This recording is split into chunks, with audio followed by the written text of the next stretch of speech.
Maverick News presents The Rick Walker Show. Defrag your mind.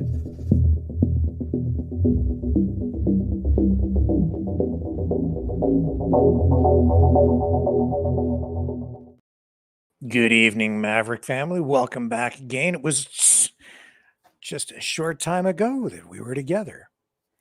Thank you to everybody who spent the time to watch the National Citizens Inquiry today. We were running all day on social media platforms across the board, except for YouTube. I didn't even try with those guys today. I just, screw that. You know what? Their loss. They've banned 2 of our channels. Censoring. They don't want it. They don't have to have it. They don't deserve you guys. All right? I'm tired of it. A lot of people are tired of it. The censorship. It's ridiculous. So, over to Rumble. That's where it's happening.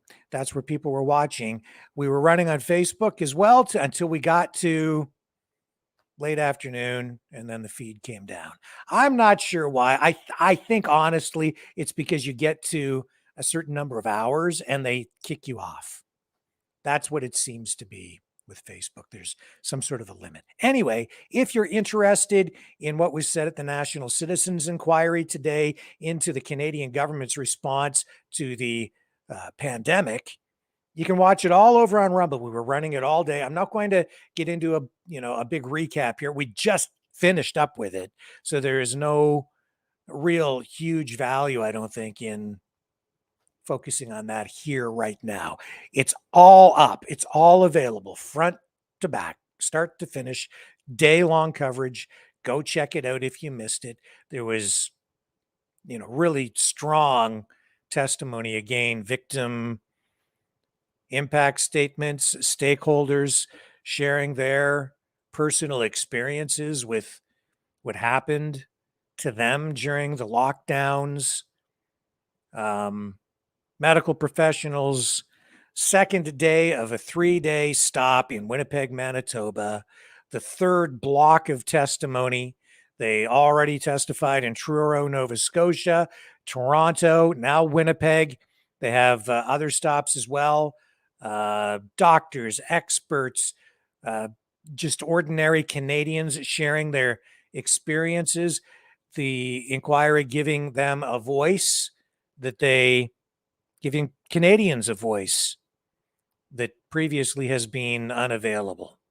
Their voice taken away by mainstream media, which for the most part has not covered it. However, I did speak to someone from the commission today, their media coordinator, and he tells me that today, for the first time, they actually conducted an interview with the CBC. I don't know what the outcome was from that. I'm hoping that it was fair, but at least they're getting some acknowledgement that they exist. Up until now, there has been zero coverage, nothing. And I think it is probably the most important thing going on in the country right now because it is broad in scope. It is citizen-led. It is not being manipulated in any way by government. It is just straight up raw information coming from both experts and Canadians, stakeholders, average people. And we need this information so that we have a record of it, if nothing else, for the future. This is history being told in real time, and it will be an archive there for future generations, future governments, future healthcare professionals. It will be, I think,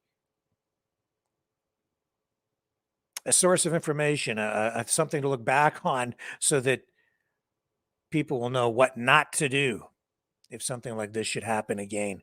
It's horrific, a lot of what the government did, as you all know.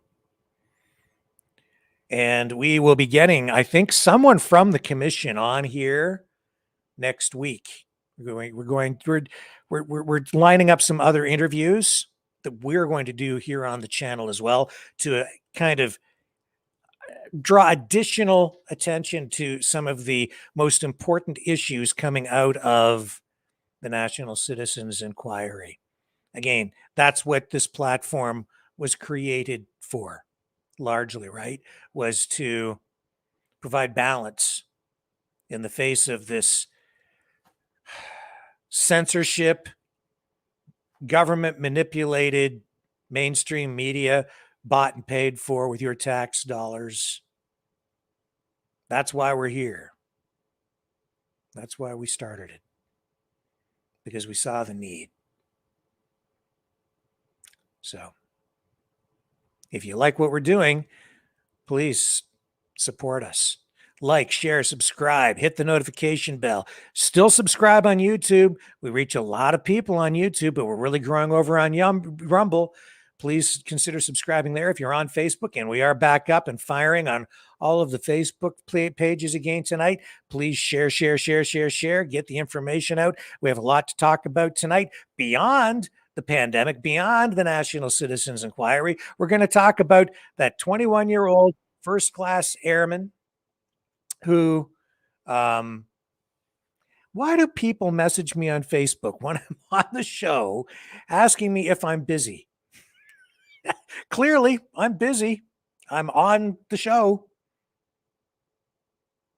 I'm happy to chat with people, but I just don't know. I don't understand.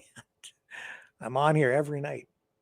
Well, we're starting late tonight because the inquiry ran late, and I didn't want to do the show without being able to connect to Rumble, and we can only connect to one channel at a time as things stand over there right now.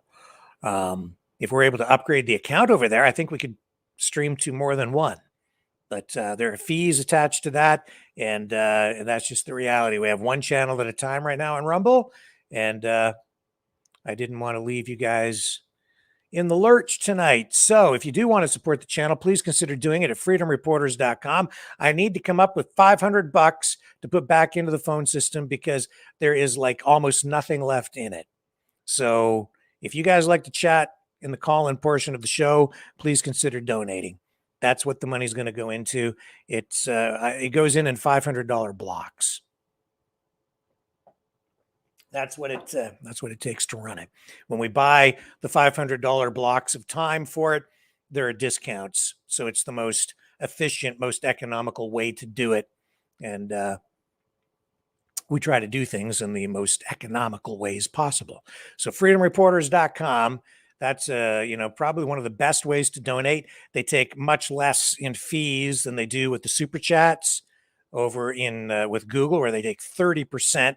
The Rumble rants, they take, I think, 20%. I can't remember exactly what the fees are through PayPal at freedomreporters.com, which takes you right to the PayPal donations. But it's less than Google, a lot less. And also, you can donate at maverickdonations.com. That link, that URL takes you right to the Give, Send, Go page. And I like those guys a lot too. It's a Christian-based platform, payment platform, and I like them. They're super nice. What can I say about that? That's just all there is to that.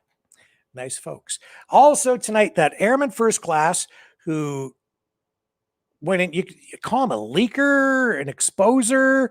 This is kind of an unusual situation. He got these documents, he put them out there on social media, and man, has that provided some real revelations. Well, he was in court today. We're going to chat about that. And, now that he's been arrested, the documents are actually getting, more attention through both, some mainstream and independent media. But for the most part, the mainstream media just pretty much ignoring it. And I'll tell you, as I dissect it very shortly when we come back after the break, I'll show you that a lot of what is revealed in these documents, we actually have been talking about here on this program for months. What he's done is he's confirmed a lot of what we've been talking about. which is important because the American people, Canadians, citizens in NATO countries, the West, the world has been lied to about all of this. So we have all of that, plus a January 6th protester sentenced to 7 years in prison. 7 years. I'm going to touch on that tonight. I think maybe tomorrow, we're going to get into even deeper detail, or maybe deeper analysis is the better way to talk about that. Because you know what? What happened with that case today showed me again that we have people living in two completely different worlds. It is bizarre to me. There is some sort of crazy mind screwery going on out there, because there was testimony from a police officer who was assaulted during the January 6th incident. And when I listened to his testimony, for the most part, it sounded sincere. It's like he really believes what he's talking about. And yet his recollection, his view of what happened on January 6th is completely different than the way probably you and I view what happened January 6th. It's just like what happened up in Ottawa with the truckers convoy, where one group of people sort of on the woke left, they view everything that happened in Ottawa one way. And if you're Jagmeet Singh of the NDP, you've got one view of it. And if you look at the way people on the freedom side look at it, it's completely 180 degrees different. The absolute opposite. I'm not sure what the heck is going on, but I think there's some mind screwery happening there. And I'm just going to comment on it a little bit tonight, and we'll probably get into it in more detail tomorrow. Plus, it ties into, in a way, the testimony today of Katie Telford, Justin Trudeau's chief of staff, who was in front of a committee looking into Chinese meddling into Canada's electoral processes and elections and foreign governments in general. She was up there answering questions for quite a while, and the end result is she didn't really say much of anything. No big surprise. Hang on, don't go away. I'll be right back.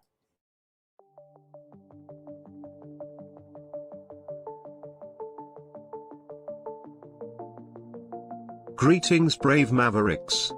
Our quest for truth continues. We go beyond fake news. Together we expose propaganda. Together we pull others out of rabbit holes. We are maverick thinkers. We are all unique individuals, defenders of individual rights and freedoms, credible, trusted, grounded in reality. Maverick News, Maverick News. Defending free speech, Donate at freedomreporters.com. Do it now. Tomorrow may be too late. Maverick News. The world is watching.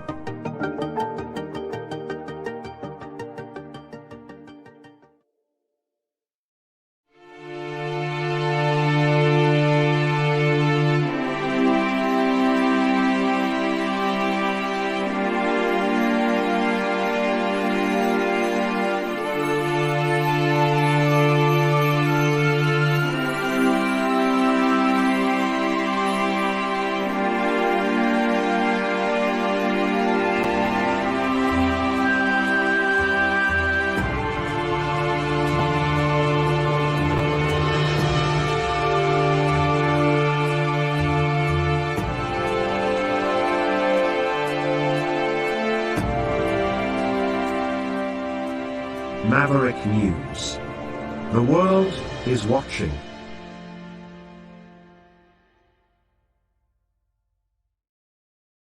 Okay, so I'm back, and we are going to talk first about Jack Teixeira, 21-year-old airman who was in court today.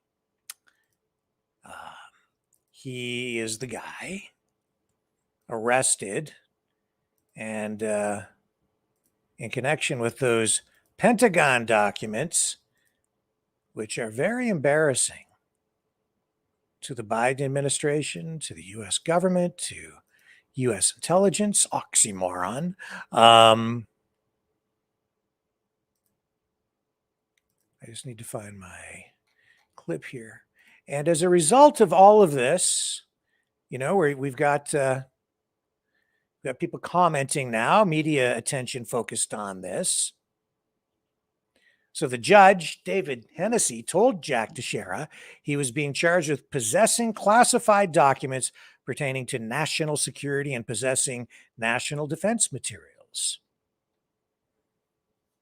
21 years old, Massachusetts, Air National Guardsman. They're calling it a leak of classified documents.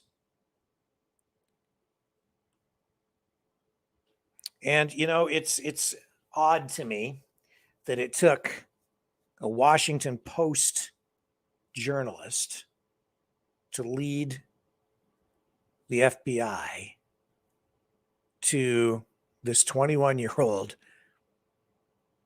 who had access to these documents because of his top secret security clearance.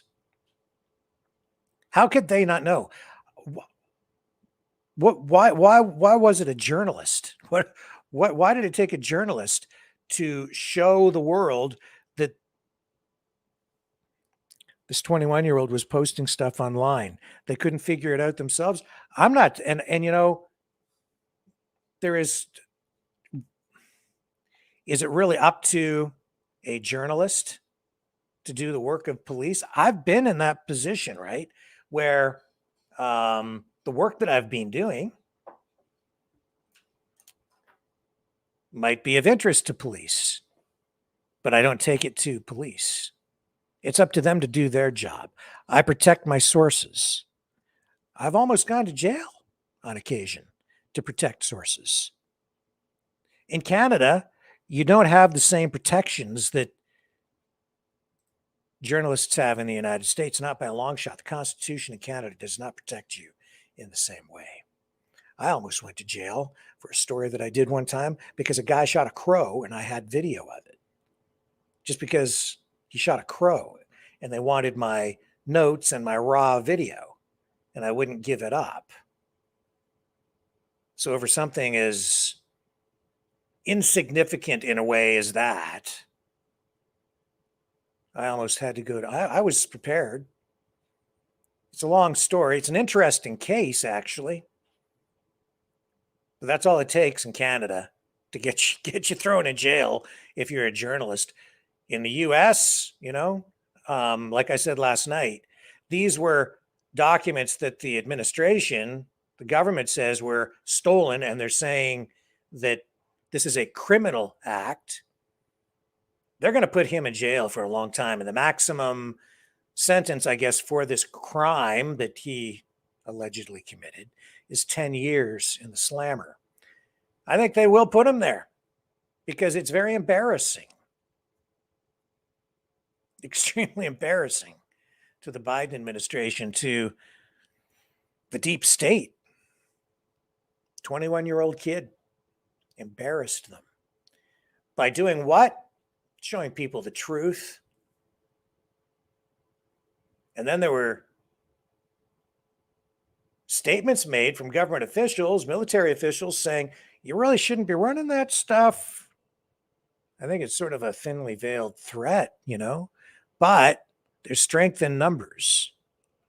And so if journalists report on all of this collectively, what are they going to do? Throw everybody in jail? They might try.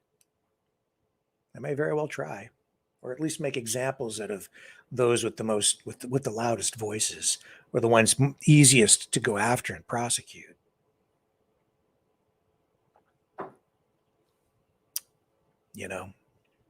As a journalist, like I struggle with this stuff because I don't really want to be the guy to encourage someone to go and steal documents and then have that person end up in jail because they pursued something in order to give me the information. I don't want to be the guy who would encourage someone to do something that would get them thrown in jail for a long time. I would have to live with that on my conscience, But sometimes people have to do what they have to do the right thing. And sometimes doing the right thing doesn't mean doing what is legal. Sometimes you have to do what's not legal, but is morally correct, what's in the best interest of the public, in the best public interest. That's what I always try to do. That's the rule of thumb for me here, is what serves you best, what serves the people best. That's my yardstick. That's how I measure things here. Always have. I always have. But I don't encourage people to do illegal things, and I don't encourage people to do anything violent, ever. You don't need to. And I'll tell you why. This and this is way more powerful than any sword or gun or bomb, ultimately. Yeah. Am I a keyboard warrior? Oh, yeah, I am. You bet. And whose side am I on? The people's side. Truth. The pursuit of truth. Is it true? That's the question to start with. Every time. Is it true? Is this story true? Is the information true? Does it sound true? Does it have the ring of truth? That's where we need to get. That's what we need to get back to. That is what this channel is about. That's what I'm about. I'm about freedom of media, freedom of speech, but truth, truth, truth. And I don't mean some pseudo truth. I don't mean some, I'm on this side and this is my truth. I mean just truth. And right now, I think because we're engaged in this really a global war, the first casualty has been truth. I think we're all being subjected to unprecedented levels of propaganda, mind control. I think the sophistication, the technology that they're using is also unprecedented. It has reached new levels. They are screwing with our minds every day. And they are suppressing information too, to prevent us from seeing truth. But truth, man, that's where we have to get back to. That's what I'm fighting for right here, primarily, is getting us to the truth. I think that's what maybe Jack Teixeira was trying to do too. I don't know what his real motivations were. I do think this, though. The story we're being told about this 21-year-old through the mainstream media, we're being spoon-fed information from the CIA, from the FBI, from the military-industrial complex, from the Biden administration, from the government, from the deep state. They're telling us what they want us to hear. The mainstream media is just echoing, repeating, regurgitating. They're just acting like stenographers. Just shovel it on a little bit thicker. You think back over time, Lee Harvey Oswald. This is what I was saying last night. Lee Harvey Oswald, the RFK assassination, Bobby Kennedy, Vietnam, Iraq, weapons of mass destruction. The list goes on. 9/11. They tell you what they want to tell you, and the mainstream media, they fall into line. I think back and, to watching the Iraq War, the coverage. It's like watching a football game. It's like sports coverage. It's like entertainment, you know? That's what it was, with the charts and the fancy studios and the blow-dried news anchors with the perfect hair and the stiff ties and the deep voices and the Ken doll looks. Entertainment, man. Selling you war. Manufacturing consent. And then this comes along. Well, now they're embarrassed because those documents, which the mainstream media is not really paying much attention to, they're not really telling you what's in there. They're focused on the 21-year-old. This is what I said last night too. I said, they're not talking to you about what's in the documents. They're either afraid to, or they don't want to. And if they don't want to, it's probably because they're either getting paid off. Well, they got to be getting paid off in some way. Their news directors are telling them not to report on it, or they're getting fed information that they've got a pipeline right into the government that they're getting news tips, information that they write their stories on. They don't want to plug up that pipeline of information. There's some motivation, or they're just getting money outright. The reporters themselves, I don't think they get paid off. Well, maybe some of them do. Some of them are actually, I think, actual employees of these lettered agencies, and they're working inside news organizations as well. They're sort of planted there. Some of them these days, maybe for a long time.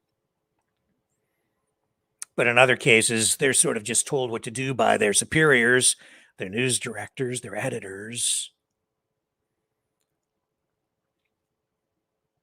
And the control kind of comes into the newsrooms from above and then gets pushed down and filters down into the reporters. And then the reporters go out and they do their jobs, but they're getting direction and their scripts are vetted.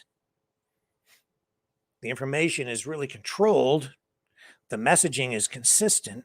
It goes through all the different news organizations, through the newswire services, so that you get consistent messaging. It's like marketing. With an advertisement, you get the same message repeated over and over and over and over and over and over again. And the more frequency you get, the more easily people are manipulated. And then you get people to take action where you change their mind or their perspective. It works. But you need the repetition, and they get that through consistency in messaging. Anyway, point being, these documents blow all that up. What we've been told, which is that this is Russia's war of aggression, an illegal invasion of Ukraine, that it's a proxy war, that it's that it's not a proxy war, that it is Ukraine defending its sovereignty, and it's Ukraine fighting for democracy, and that Russia just is eager to expand its borders and reassert itself and reclaim the former Soviet glory and expand beyond that. And Putin is the second coming of Hitler. And these documents show otherwise. They show that U.S. troops have actually been inside Ukraine on the ground. And we told you that. Man, that's got to be... we showed you that 6 months ago, 8 months ago. I lose track of time. We talked about that right here. The documents show that the U.S. is losing. That Ukrainian forces are being chewed up in the meat grinder of war. Shows that somewhere between 7 and 10 Ukrainian soldiers are killed for every one Russian. That's the reality. And that's a huge embarrassment to the people in power. And they keep sending our tax dollars. They keep sending weapons purchased with our tax dollars. Canadians, US citizens, people living in other NATO countries, they keep on shoveling the money into this corrupt country, Ukraine. The documents show a lot of this. And it's being exposed now. And they'll make sure that that young 21-year-old Jack Teixeira, they'll make sure that he pays. Here's Tucker Carlson talking about this. I may stop it here and there when I'm running this video, just to make very brief comments. Good evening and welcome to Tucker Carlson Tonight. For the past 14 months, you have heard two main things about the war in Ukraine. The first is that the war in Ukraine is a war of national sovereignty. It is not a proxy battle between superpowers. Russia invaded Ukraine. That was immoral. The United States supports Ukraine because the United States supports democracy. But the United States itself is not at war with Russia. This is Ukraine's war to fight. The second thing we have heard over and over again is that Ukraine is winning that war. Ukrainian troops are brave and noble. Russian troops are evil and incompetent. The Ukrainians are beating the Russians. In the end, their victory is inevitable. Now, you're very familiar with these points because you have heard them every day since last February. You've heard them repeated by every power center in the United States, the Pentagon, the White House, the leaders of both parties in Congress, CEOs, and celebrities. And most insistently of all, you've heard them from virtually every single outlet along the entire spectrum of our national news media. These are the two essential themes of the war in Ukraine, and both of them are lies. We know that they're lies because late last week, leaked intelligence about the war in Ukraine began to appear on social media. Briefing slides prepared by the US government began to show up, among other places, on Twitter. And the slides show that this is in fact not Ukraine's war. It's our war. The United States is a direct combatant in a war against Russia. As we speak, American soldiers are fighting Russian soldiers. So this is not. That's what we told you months ago. And you've heard it elsewhere as well from other people who have been on this program. And a lot of what you're going to hear here in this report, we reported on it here, or we had experts like Scott Ritter on here who have said these things. We've run stuff from Professor Mearsheimer on here. John Mark Dugan has been on here. Eva Bartlett, Lori Spencer. You've heard it all here already. A regional conflict in Eastern Europe. This is a hot war between the two primary nuclear superpowers on Earth. And yet this war has never been formally declared. It has not been authorized by Congress. And for that reason, this war is a violation of American law. It is a crime. The second thing we learned from these slides is that despite direct U.S. involvement, Ukraine is in fact losing the war. 7 Ukrainians are being killed for every Russian. Ukrainian air defenses have been utterly degraded. Ukraine is losing.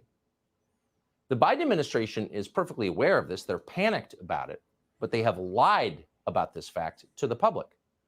Just 2 weeks ago, for example, Secretary of Defense Lloyd Austin told the U.S. Senate that Russian military power is, quote, waning. In other words, Russia is losing the war. That was a lie. He knew it was when he said it, but he repeated it in congressional testimony. That is a crime. But Lloyd Austin has not been arrested for committing that crime. Instead, the only man who has been taken into custody, or likely ever will be, is a 21-year-old Massachusetts Air National Guardsman who leaked the slides that showed that Lloyd Austin was lying. He revealed the crimes, therefore he's the criminal. That's how Washington works. Telling the truth is the only real sin. Now, our news media exist and have constitutional protection precisely in order to push back against this grotesque standard. Their only Keep in mind, though, that in Canada, journalists do not have that same protection. job is to tell the truth. And yet tonight, the news media are celebrating the capture of the kid who told Americans what's actually happening in Ukraine. They are treating him like Osama bin Laden, maybe a little worse, actually, because unlike al-Qaeda, apparently this kid is a racist. Here's CNN. The Washington Post, as you know, reviewed video of this suspect yelling racial and anti-Semitic slurs. Is this a dangerous person? This air guardsman who's now been taken into custody had talked about being a gun enthusiast, had been at gun ranges. He's obviously a member of the military. And he's the big guy in the scene. Somehow he has access to this kind of information, and that makes him even larger. A person who thinks they know better than everyone else, they're smarter than everyone else in their view. That this is a 21-year-old man. He's described as a gun enthusiast. Feels like in some of these descriptions, somebody who's maybe hungry for power. So this 21-year-old Air National Guardsman from Massachusetts is not a whistleblower, CNN explains, with the help of the many intelligence agency figures it has now hired as analysts. No, he's not a whistleblower. He's a criminal, because he is, unlike the people who run our government, quote, hungry for power. And because this 21-year-old was so hungry for power, federal law enforcement had to swing into action with unfamiliar speed and efficiency and apprehend him. He was that threatening. Now, keep in mind, as of tonight, we still don't know where Jeffrey Epstein got hundreds of millions of dollars. We have no idea, nor do we know what he did for a living. We don't know who left pipe bombs on Capitol Hill on January 6th, 2 of them. We don't know who leaked the Supreme Court decision overturning Roe v. Wade. We can't even say for certain who killed the president of the United States, because after 60 years, the Biden administration is still hiding thousands of pages of classified documents from the Kennedy assassination, just as they are hiding more than 1 billion other classified documents. But tonight, we can say for dead certain who embarrassed Toria Nuland and Joe Biden. And that kid is going to jail for a long, long time. That's the standard. The media are fine with that standard. Watch this remarkable exchange on Monday of this week between the White House press corps and Biden flack John Kirby. Without confirming the validity of the documents, this is information that has no business in the public domain. It has no business, if you don't mind me saying, on the pages of front pages of newspapers or on television. It is not intended for public consumption, and it should not be out there. So the fact that U.S. soldiers are fighting Russian soldiers in a war in Ukraine has no business in the public domain. The fact that the country we are backing and fighting alongside is losing, not winning, has no business in the public domain. You have no right to know what your government is doing in your name with your tax dollars and with the future of your children and grandchildren. You have no right to know. Shut up and stop asking relevant questions. Okay, said the media. And if you want to get really sick to your stomach, go pull a transcript from the Pentagon briefing today, where news reporters asked Flax from the Pentagon, what are we going to do to keep information like this secret in the future? Not one question about the substance of the information. We're fighting a war against Russia directly? Really? Don't they have the largest nuclear arsenal in the world? Not one question. How can we help you keep it secret? Those were the questions. And not only are the media covering up the substance of the story, which is not who leaked it, but what he leaked, they're covering up the crimes committed to get you this information. The administration apparently used illegal surveillance techniques to identify this kid, apparently with the help of the Washington Post and the New York Times, who are its accomplices. They're not holding government accountable. They're helping government keep you from knowing what government is doing. Today, the Washington Post reported it had exclusively obtained some of the classified documents this leaker possessed. Quote, the Post also reviewed approximately 300 photos of classified documents, most of which have not been made public. Some of the text documents the leaker is said to have written out. So we've got two problems here.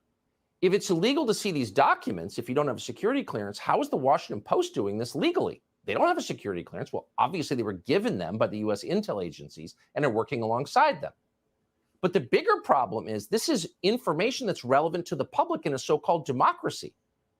You can't lie about things that jeopardize our collective future and get away with it. And you certainly shouldn't be doing that with the assistance of the news media. The news media whose job it is to inform you of what your government is doing. But instead, they are working actively late into the night to lie to you on behalf of their masters in permanent Washington. And by the way, just last week, the plan was to lie in an even more grotesque way and blame Russia for this. And we're quoting, Russia or pro-Russian elements are likely behind the leak of several classified U.S. military documents posted on social media that offer a partial month-old snapshot of the war in Ukraine, 3 U.S. officials told Reuters on Friday. Really? Who are these officials who lied to Reuters? And then Reuters just, of course, obediently reprinted their lies, as they always do. News agencies print what they are told to print by the intel agencies, no matter how ridiculous it is, no matter how much dignity and self-respect they exchange in return for doing it. So what's happening to this leaker now is what happens to anyone who contradicts the national security state and their obedient servants in the media. You go to prison so the media can continue to tell you lies. Here's MSNBC, for example, assuring its viewers that everything's just fine. What the Russians didn't understand was that they were going into the lion's den. That kind of what we would say in the military, this force multiply, made the Ukrainian army quite literally unbeatable. They are winning. Russia is going to lose this war. Every last person has said exactly what Malcolm just said. They're going to win this war. It's not a matter of if, but when. 14 months in, they are simultaneously telling you that Ukraine's victory is inevitable, mostly because of the moral power they possess.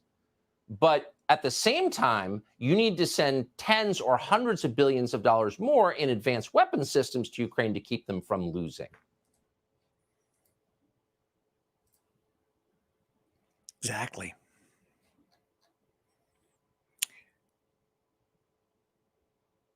What we're being told just straight up is not true. And as I've said here for at least the last, 2 months now, get ready. They're coming for your sons and your daughters soon. Because Biden isn't going to let go of this. He's like a dog with a bone. Maybe information like this can change things. Those documents prove what we have been talking about on this program for months, and what other mostly independent journalists or alternative media outlets, or I think more conservative and social focused journalists have been talking about too. Truth. It is elusive these days. And that's why we need real journalism out there now more than ever. And, Lori drew my attention today. She was messaging me. Thank you, Lori, to Glenn Greenwald. And let me just see if I can find that clip. I've got it queued up here. I have so many things to talk about tonight. Here he is. He's fantastic. I love Glenn Greenwald. Great work. And here's his take on it. It's Thursday, April 13th. Welcome to a new episode of System Update, our live nightly show that airs every Monday through Friday at 7 p.m. Eastern, exclusively here on Rumble, the free speech alternative to YouTube. Tonight, the FBI arrested a 21-year-old whom they claim is the person who leaked dozens of classified documents on the internet showing far greater U.S. involvement in the war in Ukraine than had been previously acknowledged by the Biden administration. But it was not the FBI that hunted down and found the accused leaker, Jack Teixeira of the Massachusetts Air National Guard. Instead, It was two newspapers. The Washington Post, which early this morning provided every possible detail about the leaker to enable the FBI to identify and find him. And then the New York Times, which named him, outed him before the FBI could find him itself. They've now arrested him as a result of the work of those two newspapers. It was their work in conjunction with the site Bellingcat, funded by both the United States government and the EU, that enabled the FBI to find and apprehend the alleged leaker. The idea of journalism, ostensibly, in theory, is to bring transparency to what the most secretive and powerful institutions are doing in the dark. Exactly what this leak did. Why then would self-proclaimed journalism outlets do the job of the FBI and hunt down the leaker and boast of the fact that they were the ones who found him even before the FBI did? Why would a 21-year-old with the National Guard, whom the BBC describes as holding the rank of Airman First Class, quote, a relatively junior position, have access to what media outlets have been claiming are the government's most sensitive and potentially damaging secrets? As we have been reporting and demonstrating since Trump was inaugurated, the function of the U.S. corporate media has always been to act as propagandists and messengers for the U.S. security state. But in the Trump era, this relationship even intensified further as the CIA, FBI, and Homeland Security became the most valuable allies, the leaders of the ongoing attempt to sabotage Trump and his movement. Still, the only thing more bizarre and twisted than watching journalists turn themselves into the leading advocates for internet censorship is watching them so eagerly and explicitly dedicate themselves to doing the work of the FBI by hunting down and exposing leakers of classified documents, handing their head on a pike to the U.S. government. And yet that's exactly what media outlets did, and we'll examine all of the implications of that tonight. As a programming note, because today is Thursday, we would ordinarily have our live interactive show on locals, but because I'll be appearing on Tucker Carlson's Fox program tonight, immediately following the show, at the top of his show, starting at 8 p.m. Eastern, we'll have our locals after show tomorrow night instead. For now, welcome to a new episode of System Update, starting right now. So I don't need to run that. I put the link to that exact video for Glenn Greenwald in the YouTube description. I think it's in the Rumble description as well. So you can click on that link and go over and check out his entire video. Great insight. And it's interesting, the mainstream media has basically convicted this kid of the crime already. If this was in Canada, if it were happening up here, I would be saying these allegations have not yet been proven in court. Stay with me. More ahead right after this. Oh, by the way, thank you, Sailor Jerry, for that huge donation. Thank you. That $100 means more than you know. And Leo and PDS and everybody that has been stepping up there in the chat. Wow. Thank you. Wow. Thank you so much. We'll get that phone system fired up. Really, really appreciate that. Okay, like I said, hang on, more to come.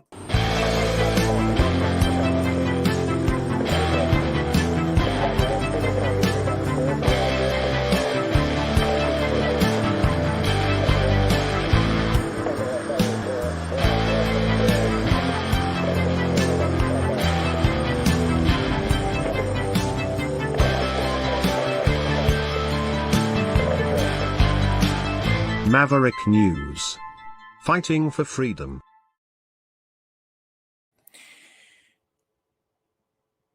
God, guns, and country. Donald Trump speaking at the National Rifle Association meeting today. Here he is. Here's the man.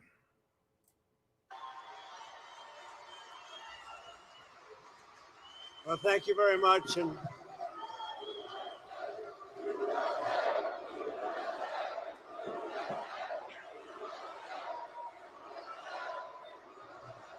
well, thank you very much, and I'm thrilled to be back with the hardworking, God-fearing, card-carrying patriots of the NRA. Thank you very much, everybody. As a candidate in 2016, I promised you that I would save your Second Amendment from absolute obliteration. That's where it was going. And As your president, that's exactly what I did. We saved our Second Amendment, and we're going to save it for a long time to come. It's under siege, but we're going to save it for a long time to come. Forever, as far as I'm concerned, forever. And thank you very much. So I was proud to be the most pro-gun, pro-Second Amendment president you've ever had in the White House. I think that's been acknowledged. And with your support in 2024, I will be your loyal friend and fearless champion once again as the 47th President of the United States.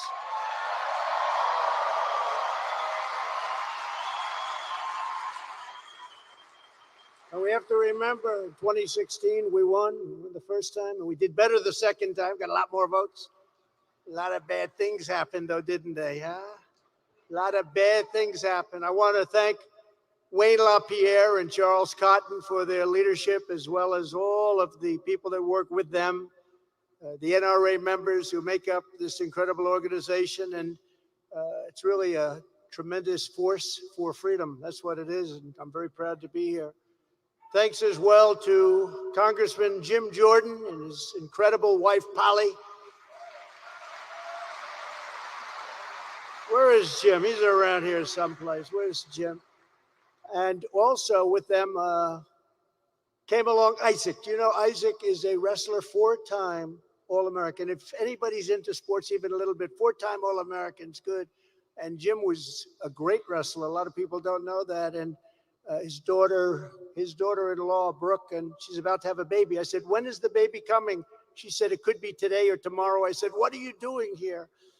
But he's a spectacular congressman, politician, and person. And so I just want to thank Jim and the whole family. Polly, thank you very much for being here. And somebody that I believe is going to be, and a friend of Jim, is going to be your next senator from the great state of Indiana, which I love so much. Jim Banks. Where's Jim Banks? Jim Banks. Jim. Hi, Jim. He's so popular now, he's unopposed. We like it that way, don't we? Thank you very much, Jim. You're doing fantastically well. Indiana Lieutenant Governor Suzanne Crouch, thank you very much. Thank you very much. Suzanne, where is Suzanne? Suzanne, thank you very much. And also Attorney General Todd Rokita.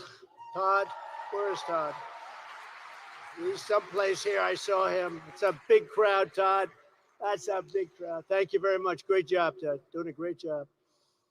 For 7 years, all of us here today have been engaged in an epic struggle against the corrupt forces and communist maniacs, and they're all over the place, that are absolutely trying to destroy our country. They want to take away your guns while throwing open the jailhouse doors and releasing bloodthirsty criminals into your communities. They want to abolish your borders and impoverish your families while spending your money on endless and very, very stupid foreign wars. They want to demonize patriots and persecute Christians while pushing the transgender cult on your children. Children turn 25 and they say, who did this to me? Who did this to me? How did you let this happen? They want to weaponize and interfere with our elections through the use of the DOJ, the FBI, and local attorney generals and district attorneys. That's happening to me, but we're doing very well, thank you.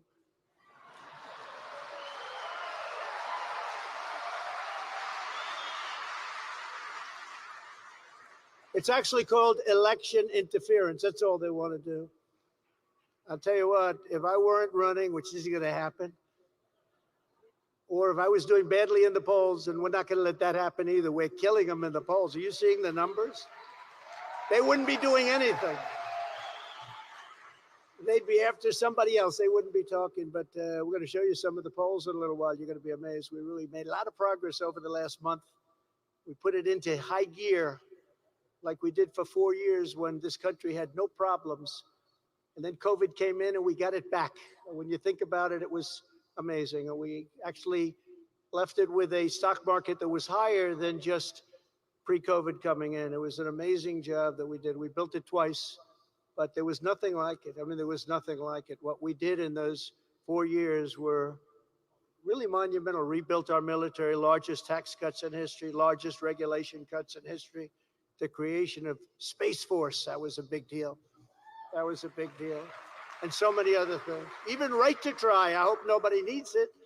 Right to try, where you can use this advanced medical treatments that won't be approved for 5 or 6 years by the FDA, but we got them to move a lot faster, I will tell you, on everything, but won't be approved by the FDA for years. And we've saved thousands and thousands of lives with right to try, but we did a lot.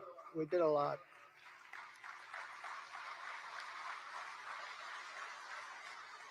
"2024 is the year that we will defeat these nation-wrecking globalists, Marxists, rhinos, and tyrants once and for all." The rhinos are in there. In many ways, the rhinos are worse because you don't know where they're coming from. You say, oh, that's a rhino. We don't like that one. At least with the Democrats, you know where they're coming from, and that's not a good place, is it? If you put me back in the White House, their reign is over, and America will be a free nation once again.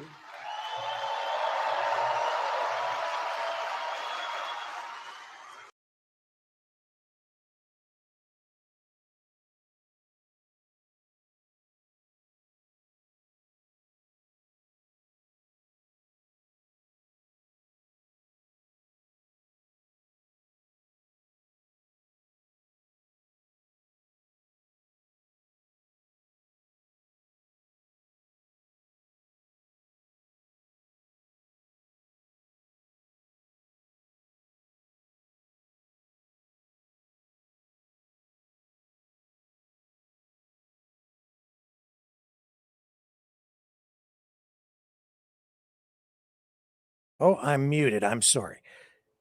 So Trump, we just pulled out of that speech. Yeah, he's clearly leading in the polls, way out in front. His challengers, most of them way in the back. But Ron DeSantis, governor of Florida, his biggest challenger, speaking today in New Hampshire. And this happened. Oh, hang on a second. There we go. President races 2010, 12, 14, 16, 18. Yeah, thank you. Jews against DeSantis. Jews against DeSantis. You got to have a little spice in the speech, right? I mean, you got to have a little fun.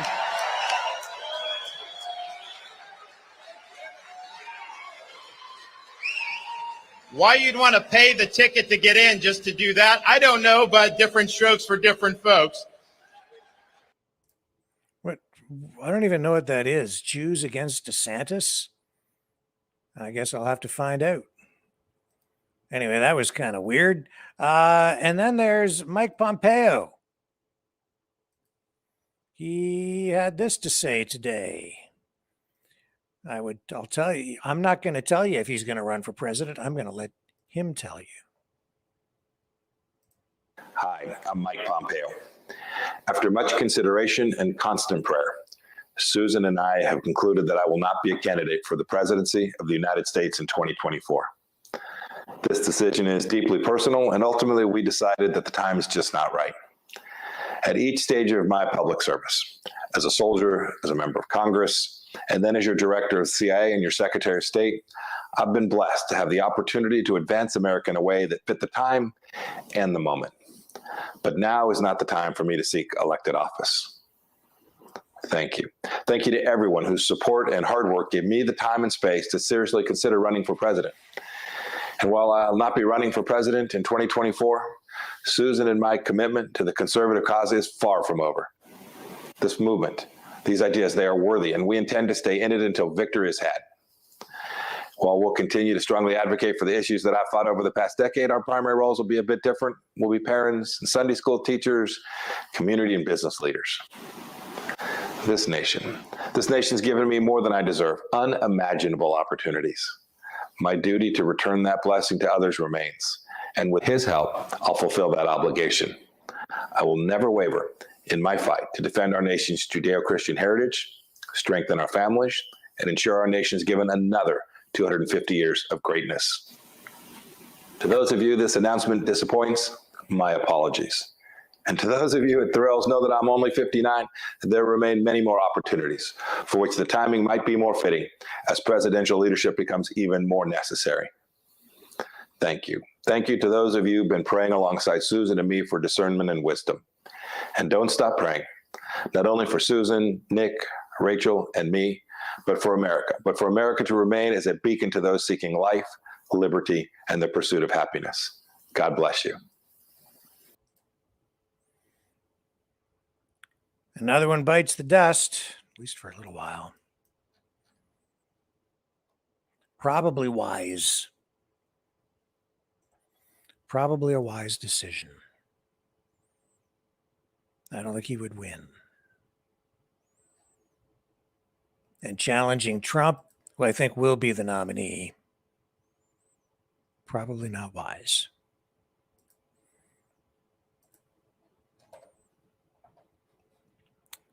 So, Trump leads in the polls. Lori sent me information about a poll that she's running. We told you about the poll on her Twitter thing. If you haven't checked it out, go over to Lori's Twitter account and take the poll. Answer the question. Who would you vote for? Trump or RFK Jr.? But she says that, here, I'm going to bring up her Twitter account here. I think she's in the chat tonight. She can ask her questions about this if you want. Who would you vote for? Donald Trump, Joe Biden, Robert F. Kennedy Jr., or other? And she says that she's got evidence that they are messing with the whole thing.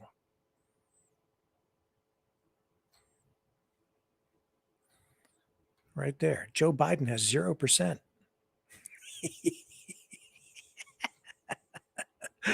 Oh, my goodness. And there's Trump dancing. So she says here, a screenshot. So she's saying that people are being prevented from voting, or that they're voting, but the Twitter is not recording the vote. And so she says, your screenshot one taken at 5:08 a.m., because she never sleeps, before the user cast a vote tally, 918 votes. Screenshot 2 taken seconds later after user voted. Tally, the user sees 919 votes. Screenshot 3 taken at 5:15 a.m. Vote tally I see says 918. So lost a vote. Yeah, I don't doubt that they mess with that stuff. You know who else messes with stuff? YouTube. YouTube. I know they mess with our channel. I know it. I can see it in the analytics. Things don't make sense. They never have from day one. These social media platforms, I think Google is the worst with the way they mess with stuff. I know that we're reaching far more people on YouTube than the numbers suggest we have for a long time.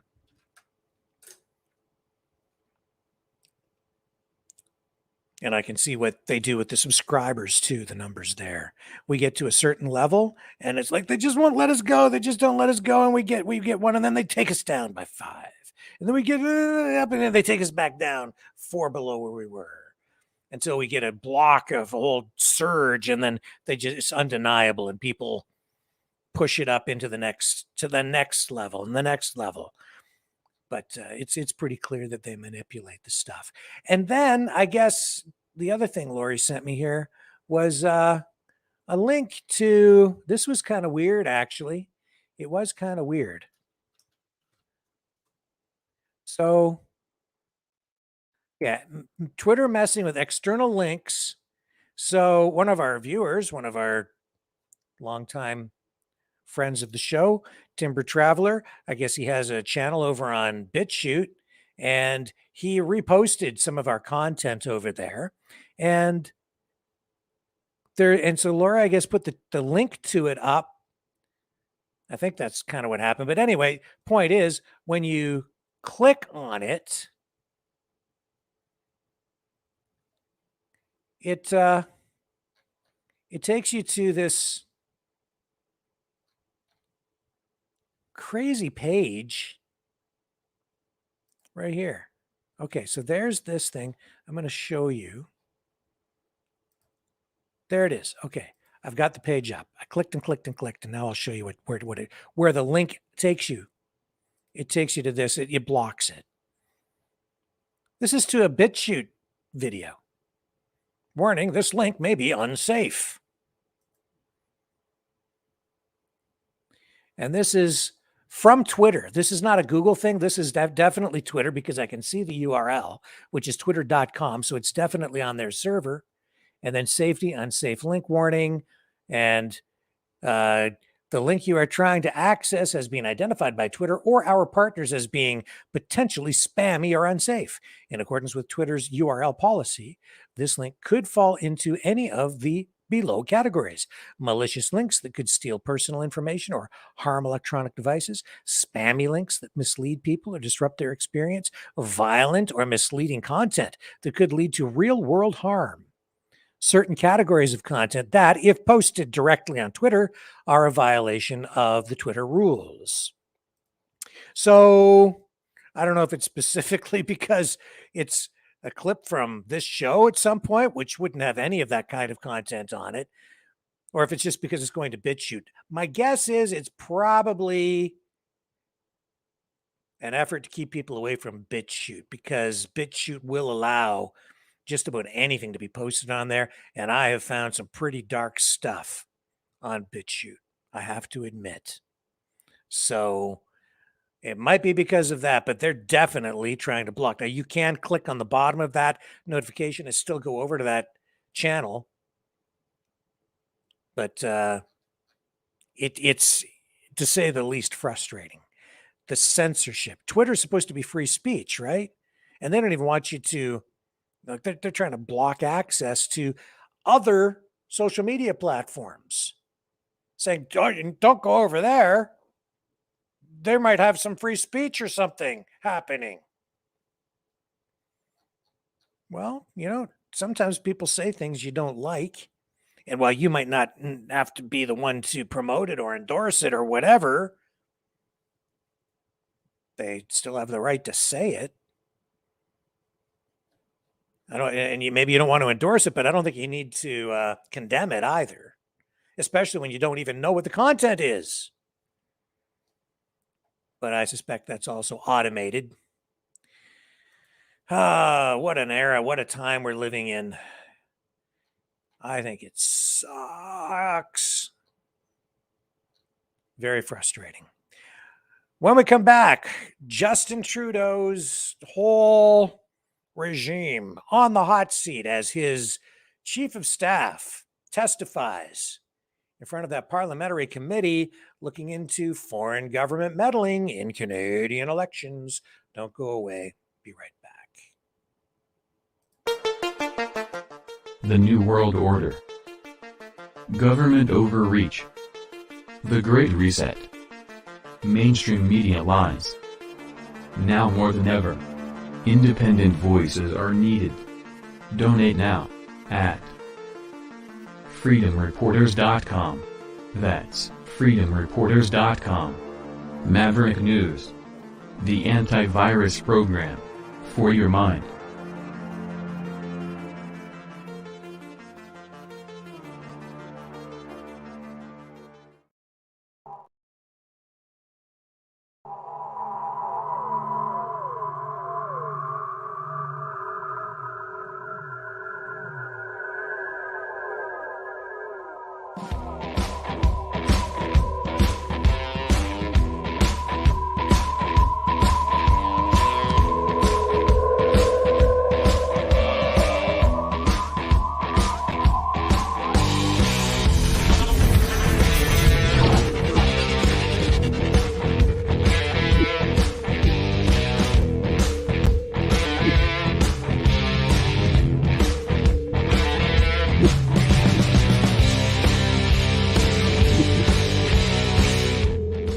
Maverick News.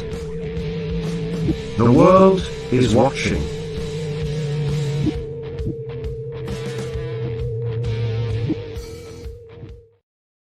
Okay, so Justin Trudeau's chief of staff, Katie Telford, took the stand at this parliamentary committee today.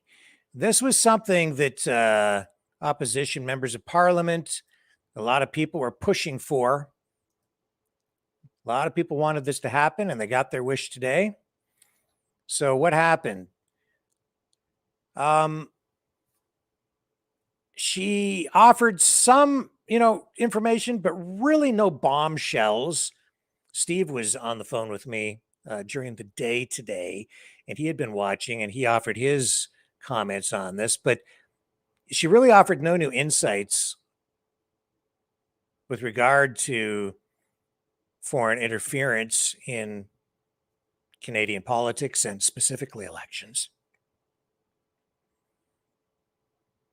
So just looking through, some information here to share with you. So there were documents provided to the Procedure and House Affairs Committee, or the PROC, ahead of Telford's testimony. National Security and Intelligence Advisor Jody Thomas outlined how many times formal briefings were provided to the Prime Minister, his office, cabinet ministers, and security cleared political party representatives, and by whom. And, the Prime Minister has really been playing coy with a lot of that, at times saying he really didn't have much information to indicate that there was any kind of a problem. And yet we're seeing now that there clearly has been concern about this and evidence of meddling, which shouldn't really come as a surprise to anyone. Of course it's happening. It's been happening for a long time. So Telford, who has been Trudeau's top aide since like 2015, was asked about the substance and nature of the briefings that she was part of, but this is all top secret information. So she's obviously going to, fall back on the default position of, well, it's all top secret. I really can't say very much. And that's exactly what she did. She cited the legal limitations she was under and spoke with extreme caution. Thought very carefully about what she was saying today, about what she and Trudeau knew, when they knew it, what they knew. So not really revealing a whole lot. And I don't think that should come as a big surprise either. I don't know really what people were expecting her to do today. The big push to get her to testify. It was like, we want Katie Telford. We want Katie Telford. Justin Trudeau's aide. She'll spill the beans. What's she going to do? Come take the stand and just, tell you all the secrets, all the national. No, she's not going to do that. And she's going to be very selective in anything she says, and she'll cite national security, and that's what she did as I think an excuse largely to not answer a lot of the questions. And she said, I can't unfortunately speak to specifics of what the Prime Minister has or has not been briefed on in all of this. But as I said before, in taking a step back from the specifics of your question, the Prime Minister has been briefed regularly and gets information in a variety of different ways on what was happening around election interference in the last 2 elections. It's frustrating, I know, she said, for me as well, but it's for very important reasons.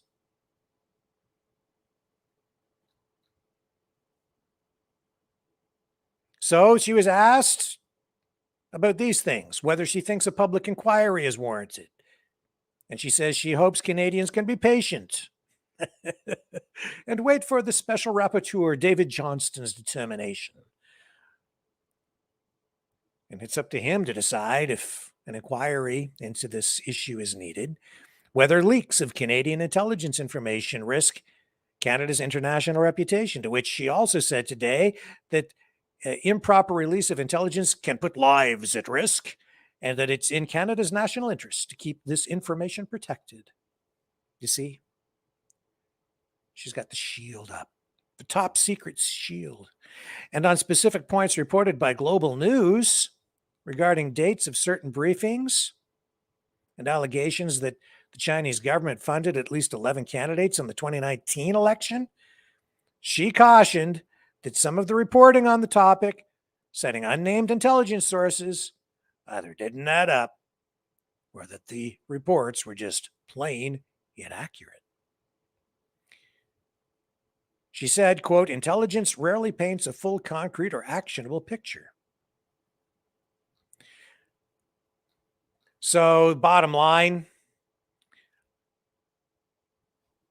a lot of fanfare, a big push to get her to testify, a lot of hopes out there, high hopes that she'd reveal something or drop a bombshell or make a mistake and that Justin Trudeau would suffer the consequences. But she's pretty smart. And she's pretty smooth. And she held the cards pretty close to her chest. Let's let a little bit of this roll. She was up there for hours. We can't let a lot of this run tonight, but we will give you a little bit of this.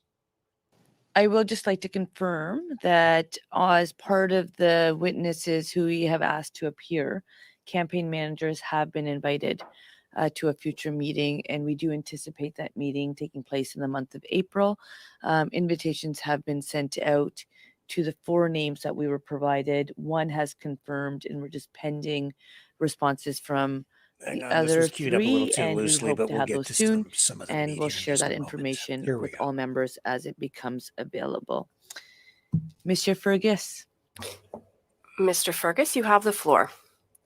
Thank you very much, Madam Chair. And through you, I would like to thank Ms. Telford for joining us today. She's been speaking from the heart, and I appreciate the time that she's taking to answer our questions on national security. Ms. Telford, you mentioned in your statement something that, in my opinion, wasn't fully appreciated in many of the hyper-partisan discussions on the topic. When we are dealing with foreign interference, a large part of what needs to be done, the measures to be taken. Our U.S. viewers should be taking note of this stuff too. This is politicians. It would be completely inappropriate relevant to you for in more ways than you know to be informed. For example, CSIS transmits information to the RCMP or the Federal Election Commissioner so that they can launch inquiries. And it is not up to politicians to direct investigations. Once again, it would be completely inappropriate.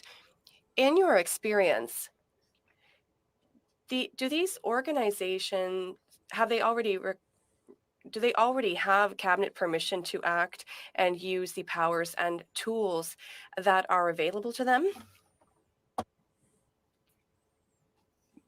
I certainly believe so. And this would be the kind of thing, again, that NSIRA, for example, or NSICOP, through their different purviews, could be making recommendations on if they did see any gaps. But they certainly, law enforcement and security agencies have a number of different authorities that they do not need, nor should they have prime minister or cabinet authorities in order to proceed on.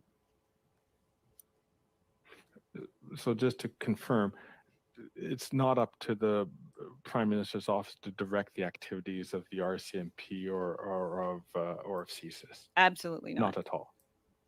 Thank you. The director of CSIS also told this committee that the CSIS Act provides a number of tools for CSIS to investigate foreign interference activities, adding, and if I can just find the quotation here, it is, we investigate these allegations and we use all the tools at our disposal to try to better understand, characterize these activities, and reduce the threat where possible. Are you at all familiar with these tools? Yes. Are these, can you provide that are these tools, as far as you know, satisfactory?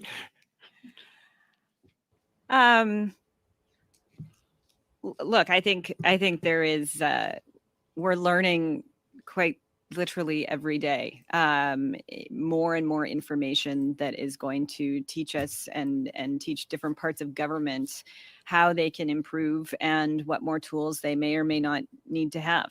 You know, these last number of months, even just in terms of trying to figure out how to communicate to the public on some of this, has been an exercise for everybody in some cases in new and different ways, less so perhaps for the political side. But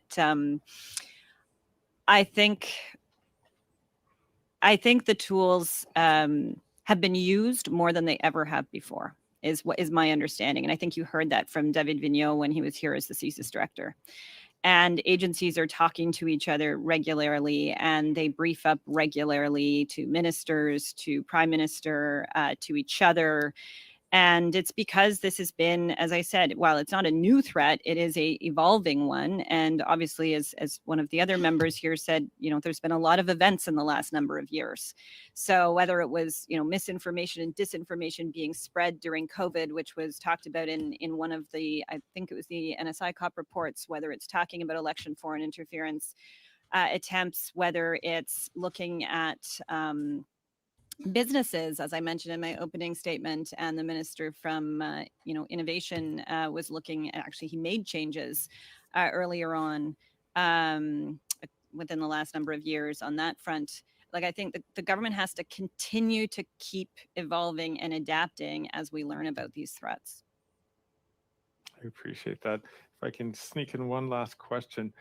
The Foreign Affairs Deputy Minister, David Morrison, told this committee that the cabinet directive on the protocol states very clearly that whenever national security agencies become aware of an interference, they must consider all options to effectively address the interference.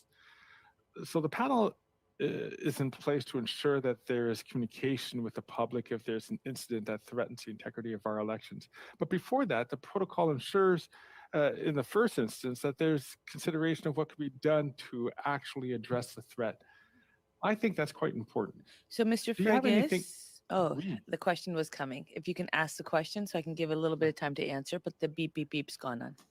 Oh, I'm sorry. Yes. Do you think, do you have anything to add, or can you provide any color on what the government was thinking when the protocol was first introduced back in 2019?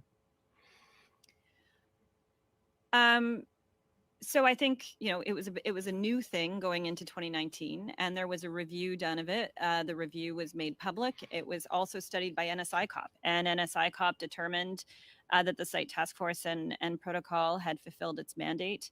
But there were some lessons learned that came out of those reviews, and they were followed up on heading into the 2021 campaign. And now there are some further lessons learned that we've all seen in terms of the review coming out of the 2021 protocol and panel experience. One of those areas actually is in communications and figuring out how we, you know, going to an earlier member's comments around instilling trust in Canadians and ensuring we're always building trust with Canadians and institutions. That's one of the areas that it talks about needing to be worked on. And I think, you know, a great area a great area for parliamentarians to really give some advice on as well. Thanks, Ms. Telford. Thank you, Madam Chair. Thank you. So enough of that. If you are so inclined, maybe I'll post that at some point, that her whole testimony. I'm not sure. However, what was going on there today is more important than maybe people realize. And it's totally relevant to our friends in the United States. In my estimation, and I can get into this another night in specifics as to why I think that the Chinese basically went to war with us back in 2019. Around 2019, there was a speech given in China by a military leader at that time, kind of outlining the whole plan. And it's a plan that wages war. It's fifth generation warfare. And no wonder they're at war with us. Look at what we've been doing. Look at what's going on in Ukraine. We're living in a different world. And it was the time of Trump and the Chinese at the time, they were not happy with the Trump administration because Trump was taking America back to a time when, he was making America great again.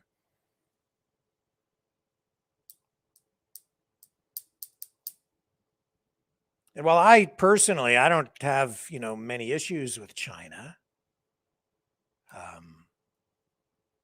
there's absolutely conflict there. And we'd be kidding ourselves if we were telling ourselves otherwise. Of course, we're at war with them. By default in Canada, we're at war with them because we're aligned with the US. We're in a conflict with Russia. Russia's aligned with China. They saw this coming years ago. Anyway, we're engaged in a new kind of warfare. Economic warfare, digital warfare, psychological warfare, propaganda, psyops. And China has chosen to also try to inject or assert influence in other countries, not with bombs, but through economic might, economic cooperation, investment. Unlike the United States, which has been weaponizing their dollar, using it as a stick to beat people, or beat nation states into submission, the Chinese have been making deals, giving people money, giving universities money, giving politicians money. They just go around and buy stuff. And they can do it because our idiot business leaders and politicians and bureaucrats for decades have been outsourcing the work, sending all the manufacturing over to China. Now we're totally dependent on them. We don't have the capacity here, the industrial capacity to even sustain ourselves. We have to import all of our stuff from China now. We're in debt. They have all the money. And why? Corporate greed, basically. And the Chinese have basically purchased influence within our big corporations, even within government. That's what's going on. If that's their kind of war, I'm more in favor of that than dropping bombs on people. Now,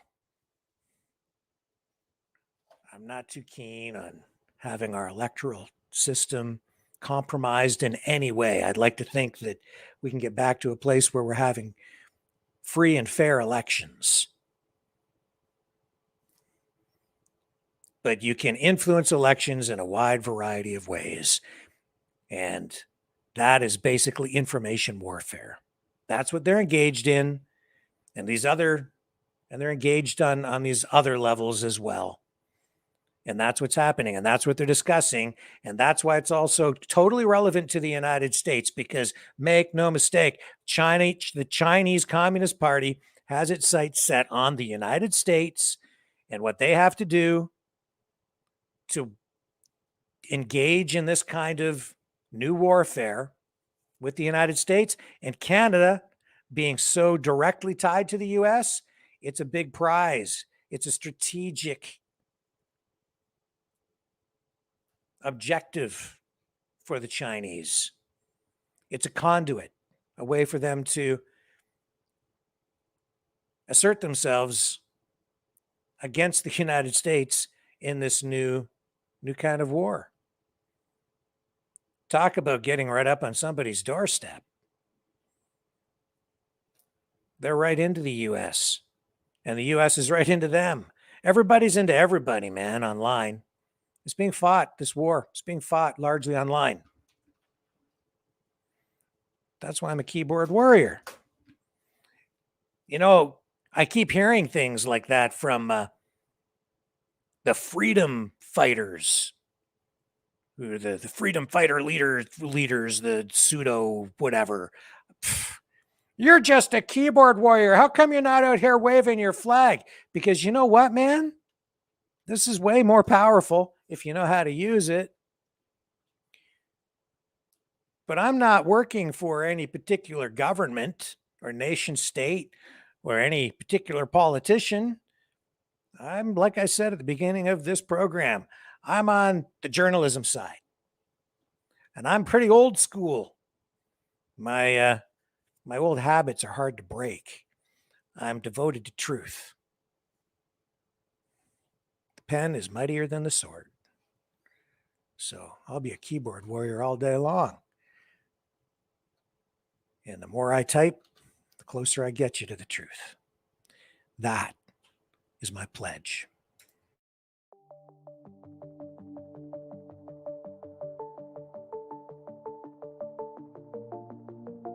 Greetings, brave mavericks. Our quest for truth continues. We go beyond fake news. Together we expose propaganda. Together we pull others out of rabbit holes. We are maverick thinkers. We are all unique individuals, defenders of individual rights and freedoms, credible, trusted, grounded in reality. Maverick News, Maverick News. Defending free speech, free speech. Donate at freedomreporters.com. Do it now. Tomorrow may be too late. Maverick News. The world is watching.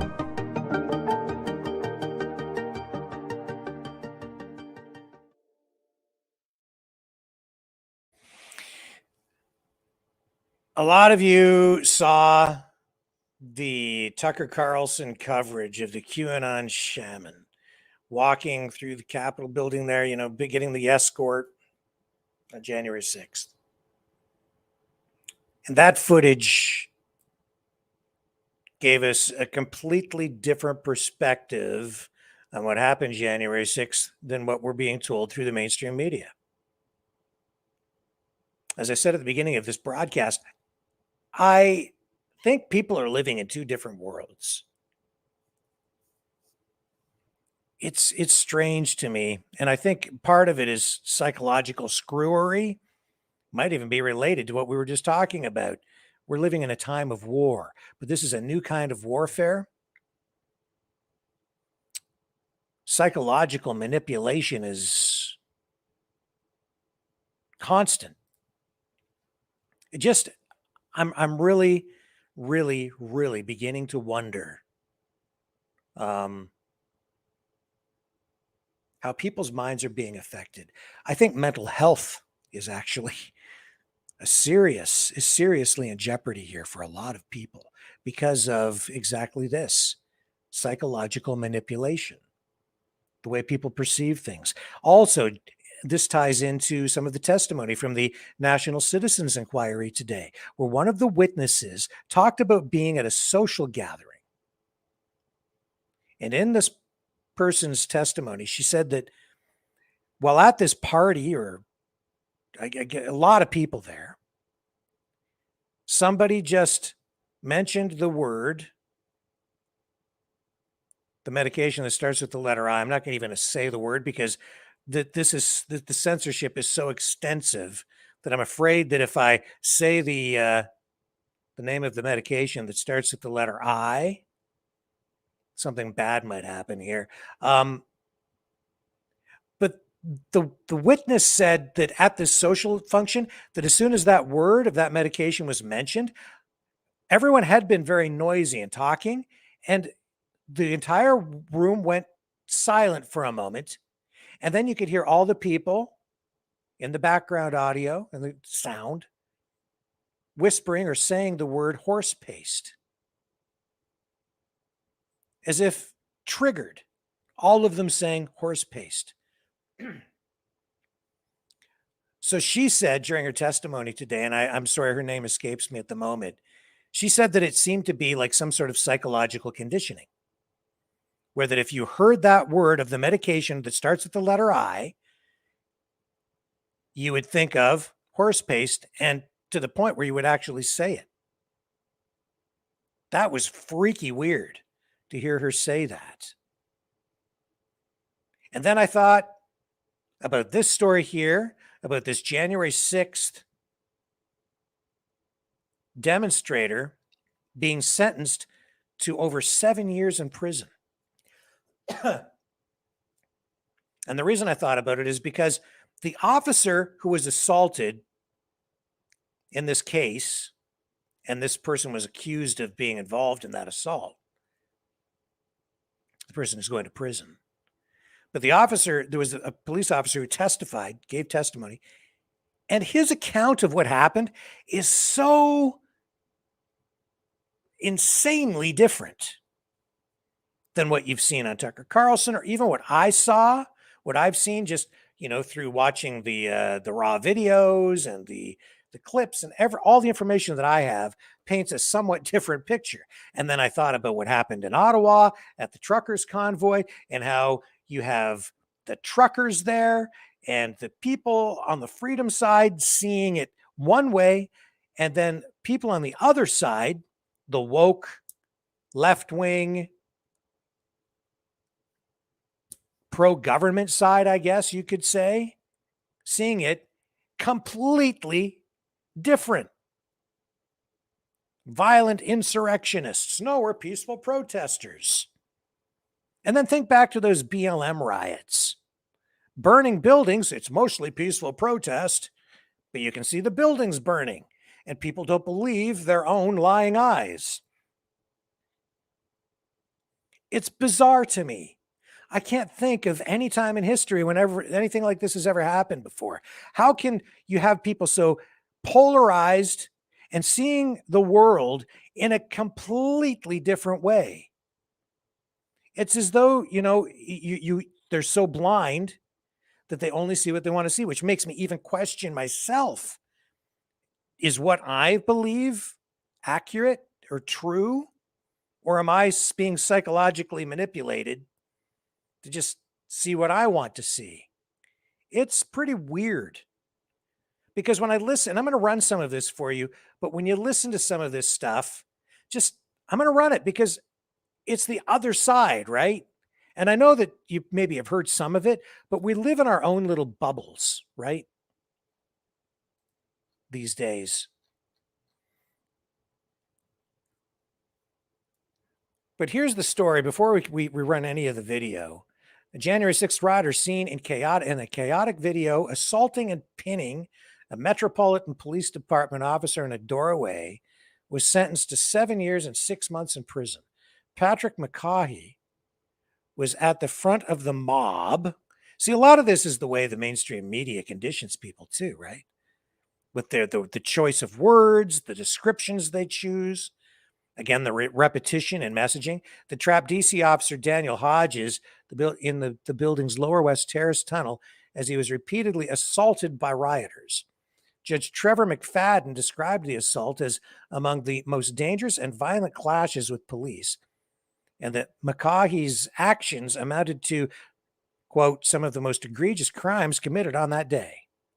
Officer Hodges told the court the trauma he experienced in that doorway continues to haunt him, and that all Americans were victims of Macaulay's assault. Not a day goes by that I do not recall the events of January 6th, he said. There's a picture of him, and there is blood on his teeth and his lip. And he's getting, pinned in that doorway. Two totally different perspectives, two totally different views on this. I'm going to run this here. Hang on a second. See if I've got.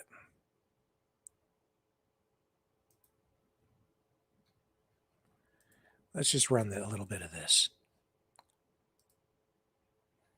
Okay. We started that day. So it's frozen. At 7:30 a.m., and our assignment at the time was to maintain high visibility along Constitution Avenue, namely the blocks leading up to President's Park, where then President Donald Trump was holding his gathering. My particular station was in front of 1111 Constitution Avenue, where I stood on foot as the crowd poured down the street and into the park. There were a significant number of men dressed in tactical gear attending the gathering. Wearing ballistic vests, helmets, goggles, military face masks, backpacks, and without identifiable visible law enforcement or military patches, they appeared to be prepared for much more than listening to politicians speak in a park. Two of my colleagues were approached by a group of 3 to 4 of such men. They were white men in good shape with load-bearing vests equipped with molly pouches. They were wearing BDUs or battle dress uniform pants, tactical boots, black sunglasses, and short haircuts. They had radios, and one was equipped with an earpiece. After a bit of small talk, one of them asked my colleague something to the effect of, "Is this all the manpower you have? Do you really think you're going to be able to stop all these people?" Dumbfounded, my colleague simply expressed they didn't understand what the speaker meant, and the group continued on. As the day went on and speakers in the park said their piece, I monitored the crowd on the radio. Over the radio, I heard our gun recovery unit working constantly, monitoring those in the crowd suspected of carrying firearms, making arrests and seizures when possible. Multiple gun arrests were made from January 5th through the 7th against those attending and likely had attended or planned to attend Donald Trump's gathering. Unfortunately, due to the course of events that day, we will never know exactly how many were carrying firearms and other lethal weapons. I don't know what time it was, but eventually the flow of the foot traffic reversed, with people leaving President's Park and traveling eastbound down Constitution Avenue towards the United States Capitol. At approximately 12:30 p.m., I noticed a commotion about half a block to my east, and I saw a crowd starting to coalesce around 2 figures. I ran to where they were and found a confrontation at the intersection of 10th and Constitution Avenue Northwest. One counter-protester, a black man, was backpedaling away from a white man in a Trump-labeled face mask who was closely following him with an outstretched arm. Myself and my colleague first arrived and physically separated the two, but a crowd of Donald Trump's people had gathered. They attempted to bait the counter-protester into attacking, shouting insults such as "your mother's a whore," and accusing him of hiding behind the cops. Eventually, enough MPD members had gathered to move along the crowd, who continued eastbound toward the Capitol building, and the counter-protester departed northbound on 10th Street. Returning to my post, I continued to monitor the radio. I could hear Commander Glover leading the defense efforts at the Capitol as the protesters began their transition from peaceful assembly into terrorism. I became agitated and wished we could move into support as I could hear the increasing desperation in the commander's voice, yet we still had to wait for our orders to change. And eventually they did. At approximately 1:30 p.m., the commander authorized rapid response platoons to deploy their hard gear and respond to the Capitol, including CDU-42. The last thing I remember hearing over the air before departing for the Capitol grounds was confirmation that our explosive ordnance disposal team had discovered a device. Given which unit was being associated with the device, I immediately realized MPD had discovered a bomb of some type near the Capitol. This thought was never far from my mind for the rest of the day. We ran back to our vans and got on our hard gear as quickly as we could. Navigating alternate routes to avoid the foot traffic, we drove as close as we could to the Capitol, disembarking at the northwest side of the Capitol grounds. We gave our gear a final check and marched towards the West Terrace. The crowd was thinner the further out from the Capitol you were.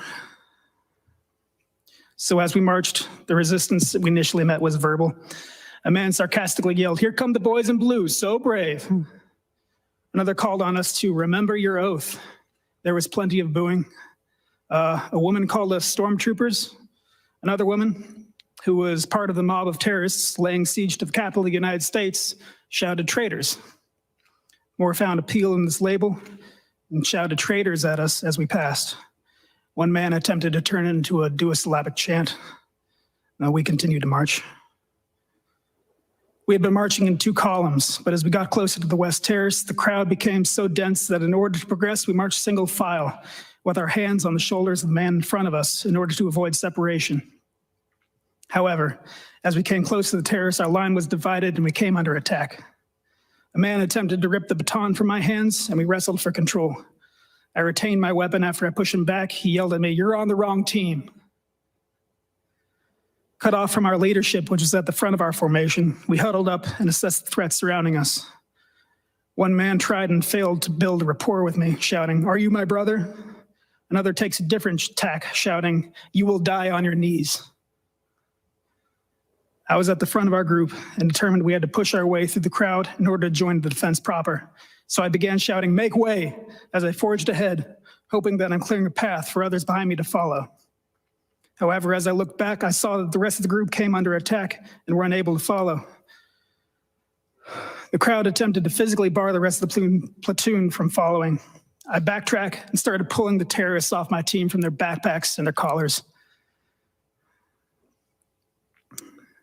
Around this time, one of the terrorists who had scaled the scaffolding that adorned the Capitol at the time threw something heavy down at me and struck me in the head, disorienting me.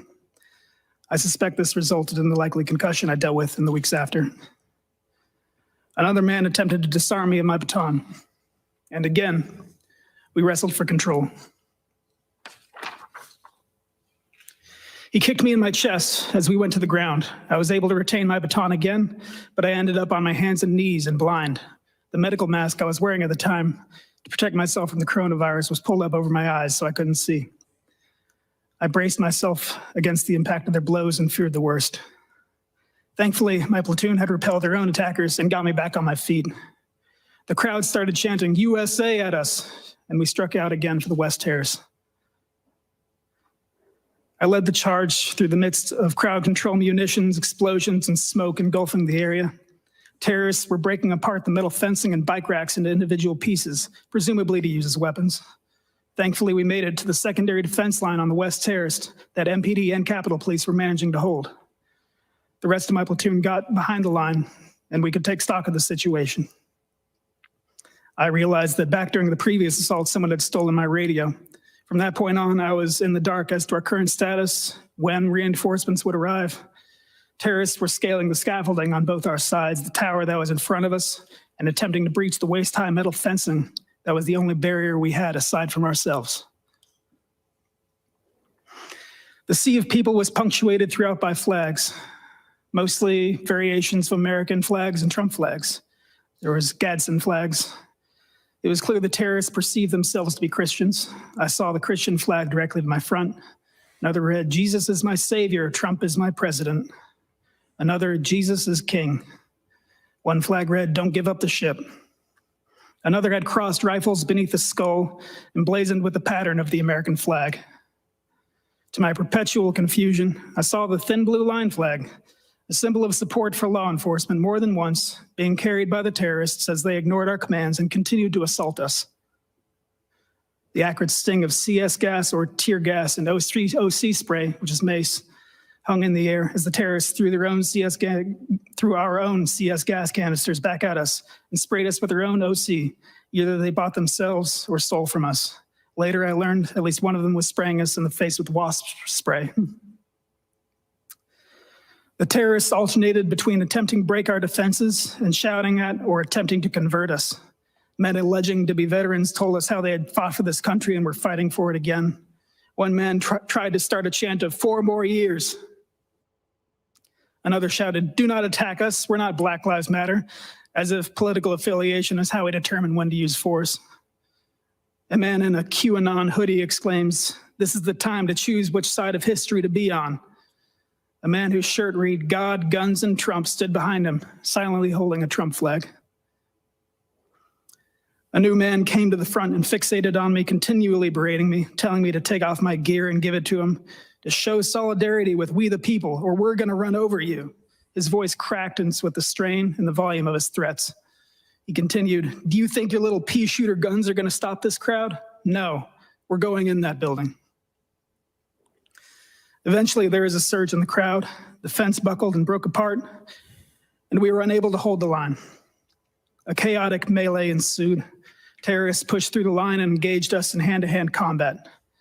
Several attempted to knock me over and steal my baton. One latched onto my face and got his thumb in my right eye, attempting to gouge it out. I cried out in pain and managed to shake him off.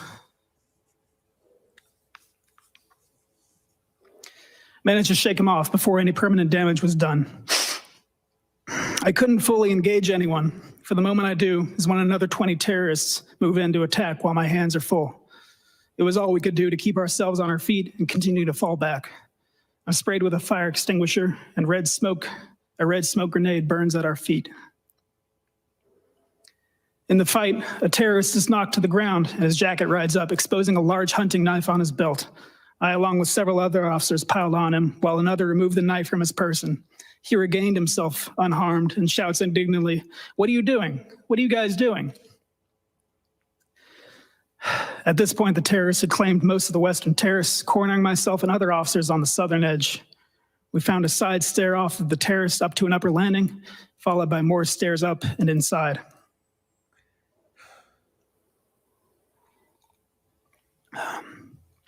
Inside the Capitol building, officers walked through the halls briefly until they found a place to sit, decontaminate their faces of OC and CS, and take a quick breather. I followed suit. Someone had managed to find a package of water bottles and was passing them out. I washed off my face as best I could, rinsed out my mouth, and drank the rest. I took the opportunity of relative safety to don my gas mask. Not long afterward, I heard someone calling for officers to move to assist. I steeled myself for another round and descended a stairway into a long hallway filled with smoke and screams. The Capitol building is labyrinthine, but judging from the sound of intense combat, I could tell this hallway led outside to where the terrorists had forced our retreat. Officers were stacked deep, but every so often one would fall back from the front line, nursing an injury or struggling to breathe, and those who remained would take a step forward. Okay, that's enough.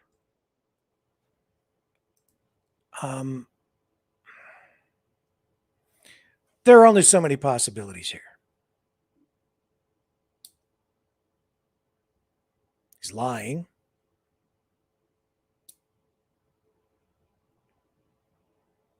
And if he's lying, then he's just lying.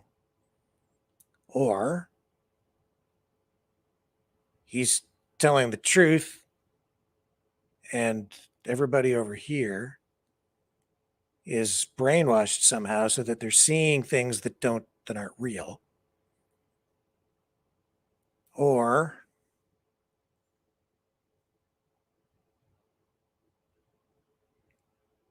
he's telling the truth, but the other side is telling the truth as well, and there are two realities. So that his experience was true, but it's not black and white. So there were elements of truth in what he's saying, but elements of truth in the other side as well. I don't know.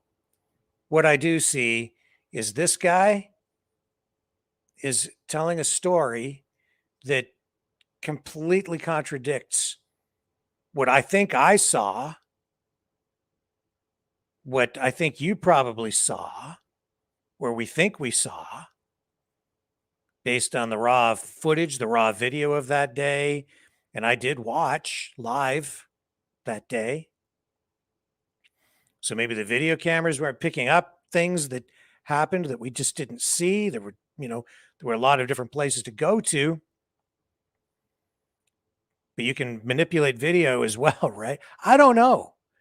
All I know is, man, there's so much polarization that the people over there have one perspective and one way of looking at everything. And then the people over here, we look at it completely different. It seems to be that way with everything.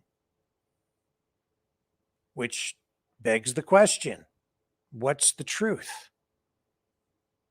The choice of words in this case tell me that was a carefully crafted testimony.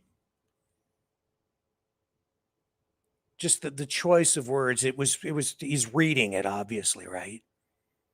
But I don't know, man. Like, how can people, you can have two people standing there looking at the same thing today, the exact same thing,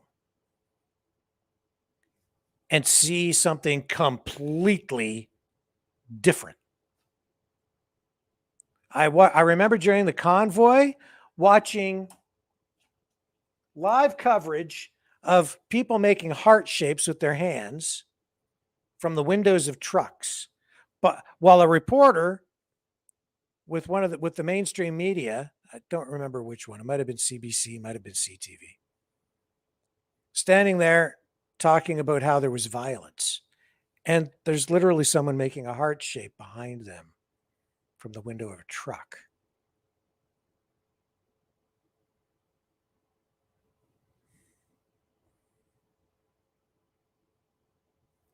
These are the strangest of times. I don't know. Totally bizarre.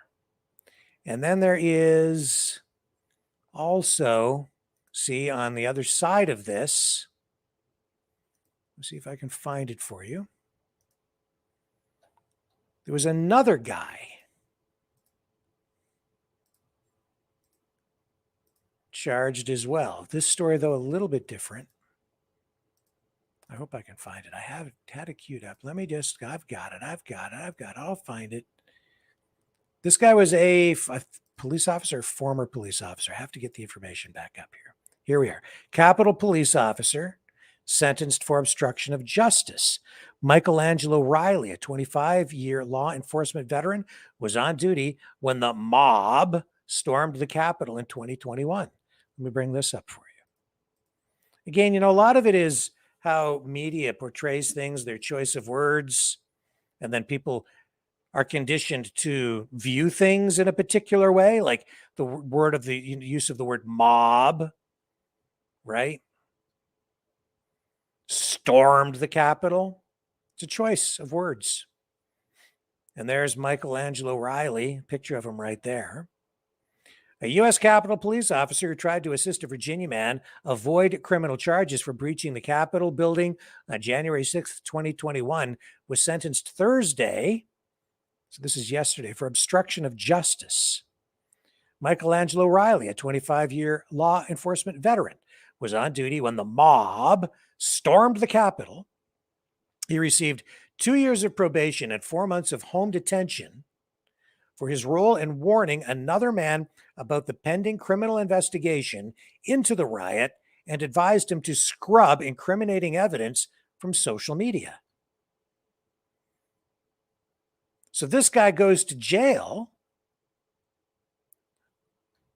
home detention, 2 years of probation and 4 months of home detention, because he knows this other person who was there on January 6th, and he's saying, they're coming for you. So you better take some of those tweets down. So on January 6th, Riley was on duty. Among other things that day, he investigated a report of an explosive device at the Republican National Committee headquarters and also came to the aid of an injured officer, one of about 100 cops who sustained injuries that day. The next day, he was apparently fueled with anger toward the mob, and he wrote in a social media post that federal charges should be filed against anybody who assaulted police, damaged property, or breached the Capitol. I can go on and on about this, but it's also, they told us that police officers died there that day, were killed. And that Officer Brian Sicknick was bludgeoned to death with a fire extinguisher, and we know that wasn't true. And yet a lot of people still believe that today.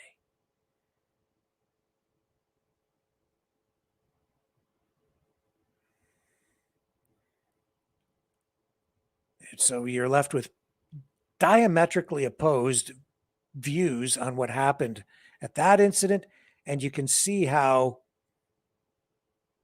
this is being done across the board with various events in time.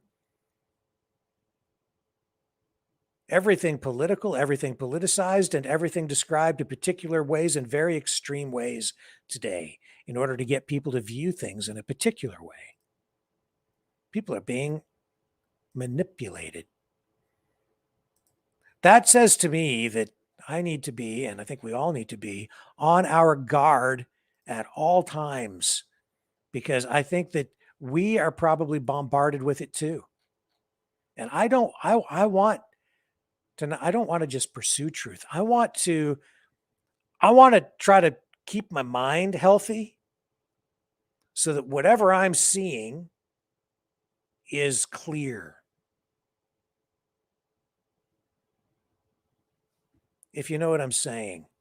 I don't want someone manipulating me. I don't want someone distorting my worldview. And I think we're all in danger of having that happen to us if it hasn't been happening already. And I think it probably has been to some degree.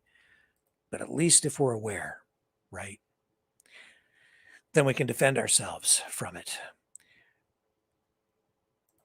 Back to Donald Trump and the race for the White House.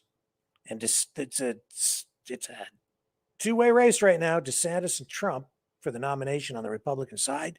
And the Trump team released an attack ad on DeSantis. This is creative, a little bit weird. You guys tell me what you think of this ad. Ron DeSantis loves sticking his fingers where they don't belong. And we're not just talking about pudding. DeSantis has his dirty fingers all over senior entitlements, like cutting Medicare, slashing Social Security, even raising our retirement age. Tell Ron DeSantis to keep his pudding fingers off our money. Oh, and somebody get this man a spoon. Make America Great Again, Inc. is responsible for the content of this advertisement.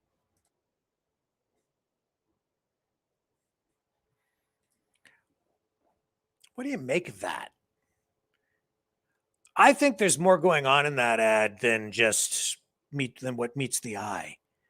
There's imagery there. They're using that pudding, I think, to get you to think about something. They're going for an emotional response. I can't quite put my finger on it. Fingers?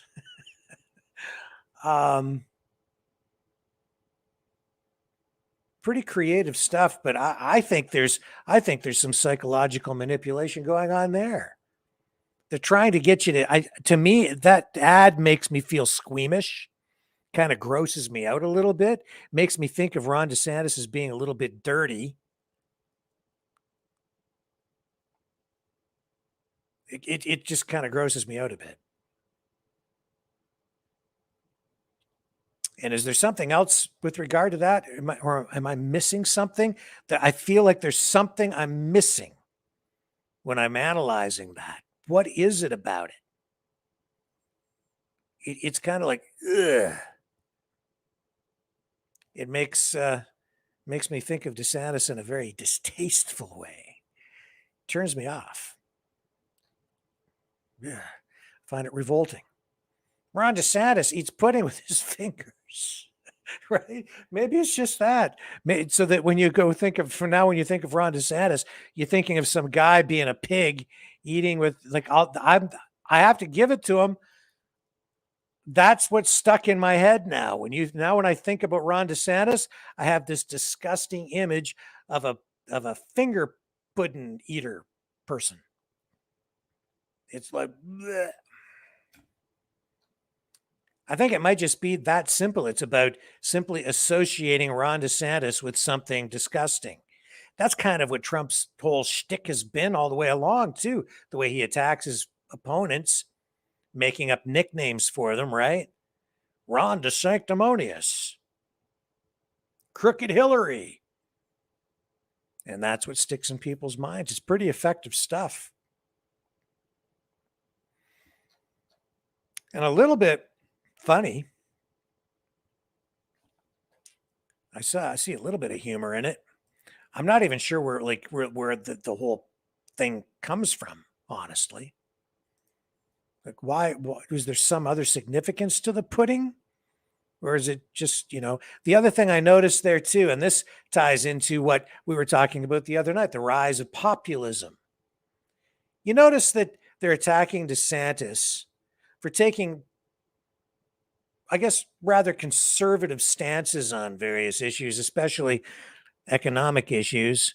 They're saying, don't vote for DeSantis. He's going to cut this social program and that social program. A lot of people vote for Trump because they think he's conservative. I wouldn't say he's conservative. And that ad doesn't suggest that he's actually conservative. Populist, yes. Conservative, I don't think so. Not when you with an attack ad like that. That, to me, that ad could easily be used, just change the names, and it could easily be used in Canada by the socialists here in Canada to attack conservatives. They're going to cut programs. Don't vote for Pierre Poilievre. The conservatives, they're going to cut social programs. That's what the message is there.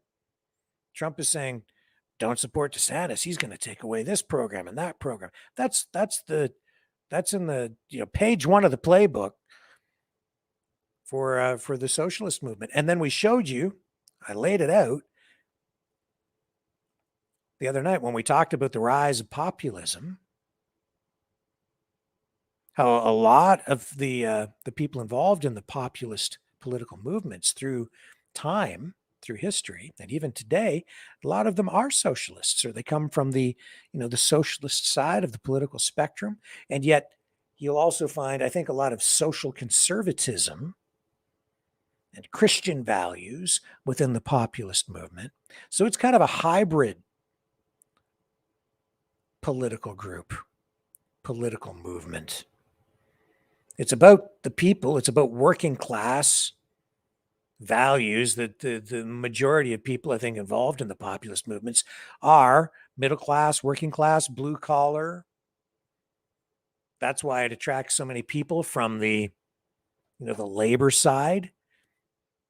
And ironically, the conservatives in Canada and in the US, really, the Republicans, not the rhinos, but the real conservatives now are the populists. That's what MAGA really is. It's a populist movement. They've just taken over the Republican Party. And it blurs the lines, doesn't it? And that's why RFK Jr., I think he's a populist as well. But he's a populist coming from the Democrats. In many respects, that's the case with Tulsi Gabbard as well. I find her to be very conservative. Maybe like an old school classic liberal with a conservative seasoning. I don't know. Everything's getting blurred. These old labels just don't work all the time anymore, do they? Hang on, I'll be right back.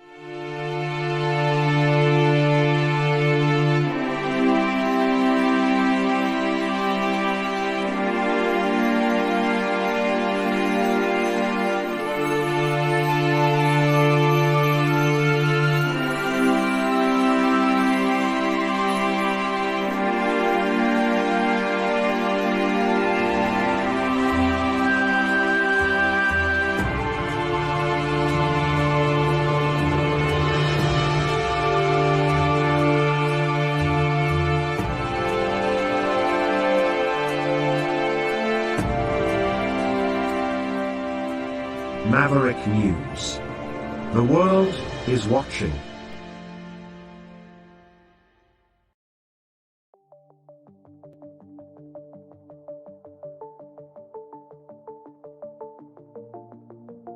Greetings, brave Mavericks.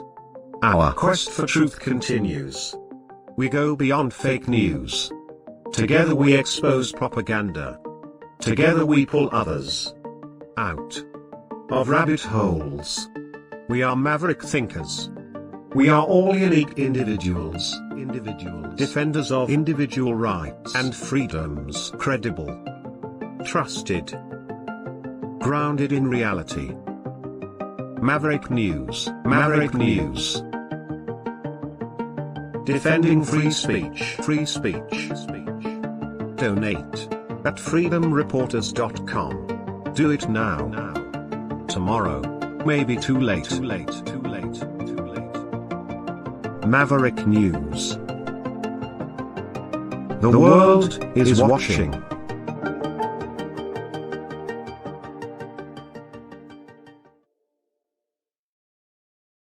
Okay, it's late, but we got a really late start because the inquiry ran so late today. So we started late. I know that some of you want to go to the phones. I know you want to call in. We still have a lot of people watching. So that's what we'll do. I'll fire up the phone system and I will be back right after this. Here's the number to call.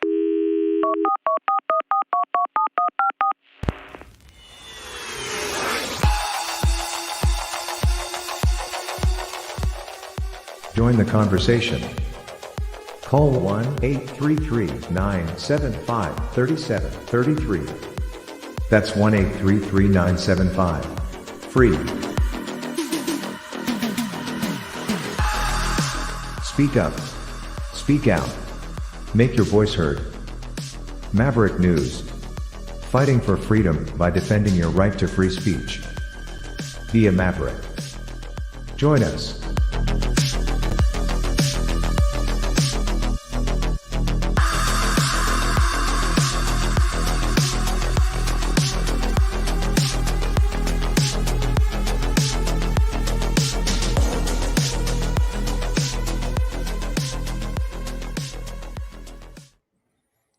Okay, we are back and we have our first caller of the night lined up.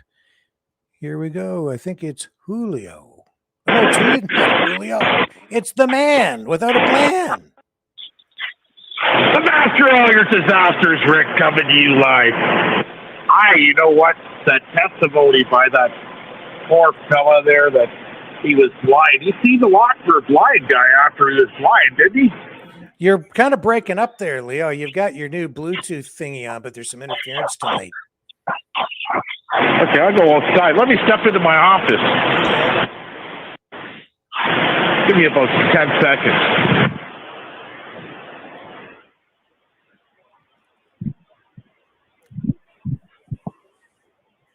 Is that better, Rick? Yes, much better. Okay, so I was saying the poor officer's testimony there. I've heard a lot of testimony in my life. Yeah. Okay. He claimed he was blind, but he's seen a lot of shit after he was blind. Mm. Right? Yeah, yeah. A lot of shit. So if people are, you know what, perception, call it what you want. Like you said, we heard there was a few officers that were killed on the line of duty there, this and that. And nothing but bullshit. Yeah. Bullshit. Yeah. Right. It makes me sick, Rick. Me too. And then that poor guy's going to jail for 7 years, 6 months. You know, we better pray that Trump gets back in his first day, an executive order to free these guys. Yes. That's your only hope you have. Yeah. Right. So hopefully Trump does get back in. He is the front runner. He does have a way with words, I'll tell you. I just don't, like you said, don't understand how people in general can look at something today, though, and see two completely different things, you know, and really get passionate about it. Well, especially we have videotape showing the truth. Yeah. Like, how stupid are you? You know, you got to ask yourself the question: how stupid are these people? I don't know. And as for the kid, poor 21-year-old first lieutenant in the National Guard, by state, it's not even a federal entity for the military, unless called on by the feds. Okay, they're state by state. Okay, this kid had access to the documents, and in the beginning they were blaming the Russians. They really got a hard on for the Russians. They sure do, don't they? It's always the Russians. Right? It's always the Russians' fault. And you know what? Like you said, they're going to be knocking on people's doors. They want your son, your daughter in the military to go to Ukraine. Come to my door. You're going to lose a few good men. I guarantee you on that one. Yeah. You know, I don't think that anybody should be that surprised that it's a 21-year-old that got a hold of these documents, because if you look at the way the military and the deep state work today, it's young kids like that they have doing all the hacking. It's Aubrey Cottle who hacked the Give Send Go. It's all these young. Some of them are pretty eccentric young people too. Like, you know, that crazy Aubrey Cottle guy that I showed on the show before. Yep, Jason LaFauci. That's right. He works for the government. I got a good one for you. Yeah. Speaking of Fauci, I get a call today from a good guy who's on the freedom side, but I don't know where he's going. He says, call me, Leo. So I'm making burgers for the boys at work because I didn't go jet skiing. I decided to take option number 2. That was make a little bit more cash, right? So I went to work and I was flipping burgers. I call him, right? We're on FaceTime. And he's telling me about Monday, the police were at his house last night. I said, for what? Well, because I'm organizing something at the border. And I said, are you fucking stupid? Don't do it. He goes, what do you mean? I said, don't do it. He said, well, Jason, he couldn't even pronounce his name. I said, Lafaki? He goes, yeah, that guy, Lafaci. Stay the fuck away from him, bud, okay? Don't do it. I'm telling you. Get away from these people. They don't give a fuck about you at the end of the day. I said, you want a loophole for the border? He goes, yeah. I said, well, there's going to be a fucking strike here coming, maybe by Monday. And a lot of those people work at the border, okay? Federal employees strike. I want to see how that's going to turn out, Rick. Are they going to close down the border with their strikes? You know, I like to stand up for the people, the hardworking people of this country. Mm-hmm. But these people have had more jabs than what Thomas Hearns could throw, and he's the hitman. If you don't know who the Detroit Cobra is, Thomas the Hitman Hearns. Yeah. These guys have had more jabs that get tossed in a 12-round fight. Okay, yeah. And they're wearing the diapers and everything else. I'm not standing with these clowns. Get on the strike line. I want to see our great government force you motherfuckers back to work, run you over with horses, put that pepper spray in your face, okay, and fucking arrest you and put you in cages. You're going to find out how free Canada is. We were trying, and I'm going to say that. We were trying for you guys, but now the tables are going to be turned on your own people. Because if you think Trudeau's got your back, good luck, folks. You don't. Yeah, okay? well, if you're a border guard, where else would you protest, and where would you set up your picket line but at the border? Bingo. If I went on strike tomorrow, we do it in front of our gates, so nobody could come on through our gates. That's right. Okay? That's how you do it. That's how you pick it if you're with the union. That's right. Okay, so it's going to be very funny to see, okay, because the injunction's still in place. I told that fella today, don't even play the fucking game at the border. You'll be wrapped up and fucking tossed away faster than you can blink. What do you mean? I said, the injunction's still in place for starters, okay? Yeah. Don't even fucking play that game. And now that they know who you are, they're probably watching this FaceTime with me and you. I'm telling you, okay, don't do it. Because they're going to hold you responsible if something happens at that border, and you're going to. Well, I don't care. I don't care. Well, you're going to care when you're sitting. You like to smoke cigarettes and drink beer. Yeah. Well, you don't do that in jail, right? Right. Now, the only good thing about jail is there is no woke society in there, Mr. Rick. And the drag queens know their place in there. Yeah. The drag queens know their place. They have a job to do, and that is to help out the lifers, the guys that'll never see the light of day. Right? That's what drag queens are for in jail. And there is no woke society. I guarantee you on that one. I could just imagine it. Imagine being in Millhaven, okay, in the J unit, the woke society in there. These guys would be stabbed up so fast, put in body bags. You couldn't count how fast it would be happening. Yeah. So, that's the only good thing about jail. There is no woke society. Yeah. Not there. Right. So it's going to be funny to see, like I said, back to the border, back to the strike that's going to happen, how this is going to unfold. Who's going to use the notwithstanding clause legislation? Because there are, even though it's federal, there's provincial workers, while they're in the provinces working in those provinces. Will Mr. Ford try and use the notwithstanding clause like you did on the teachers last year? I don't know, man. Or will it be this is yeah.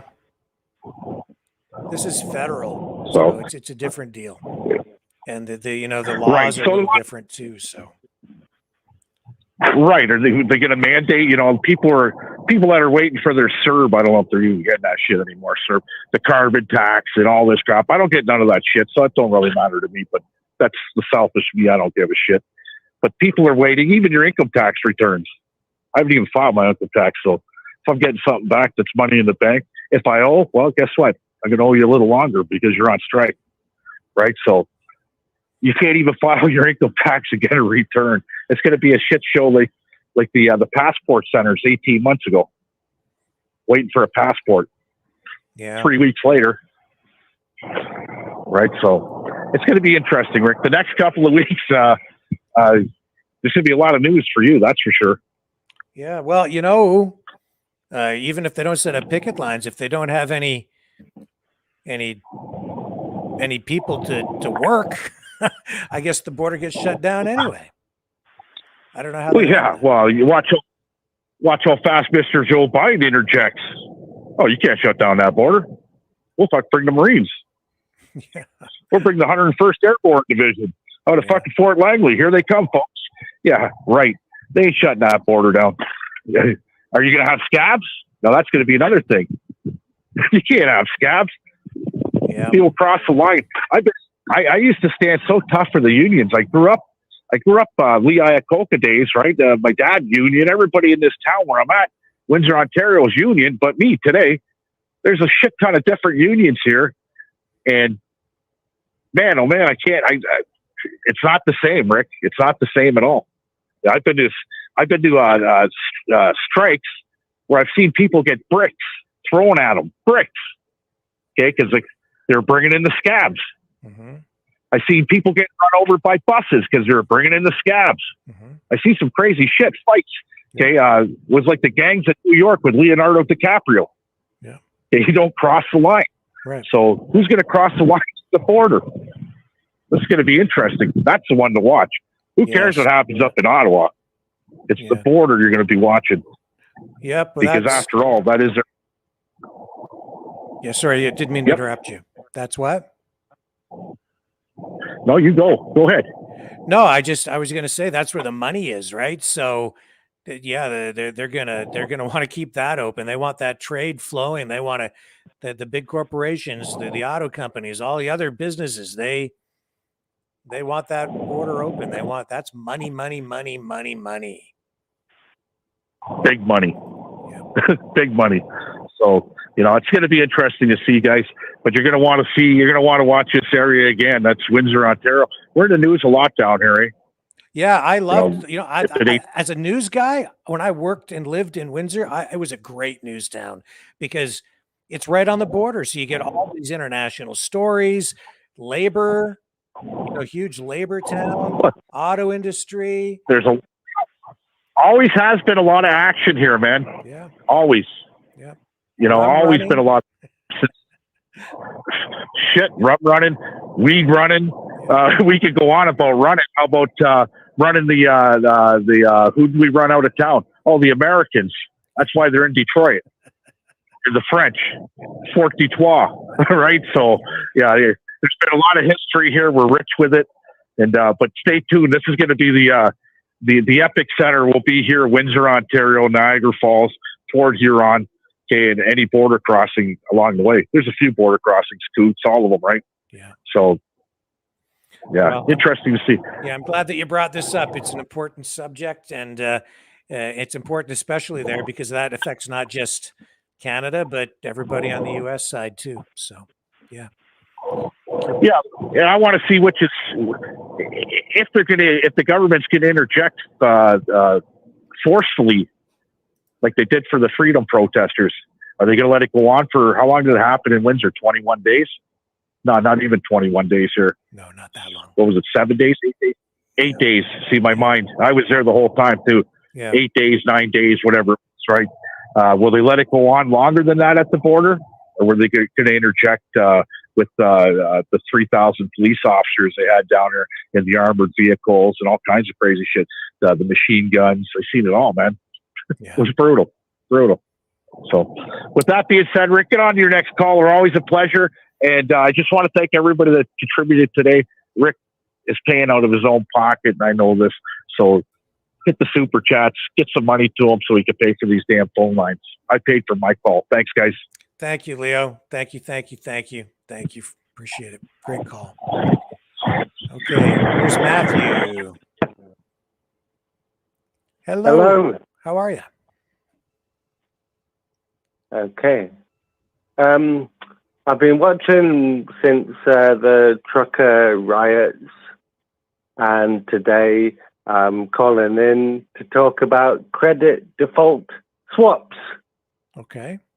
I know it's not super exciting, but in 2008, credit default swaps exposure to debt in America was 4.5 trillion.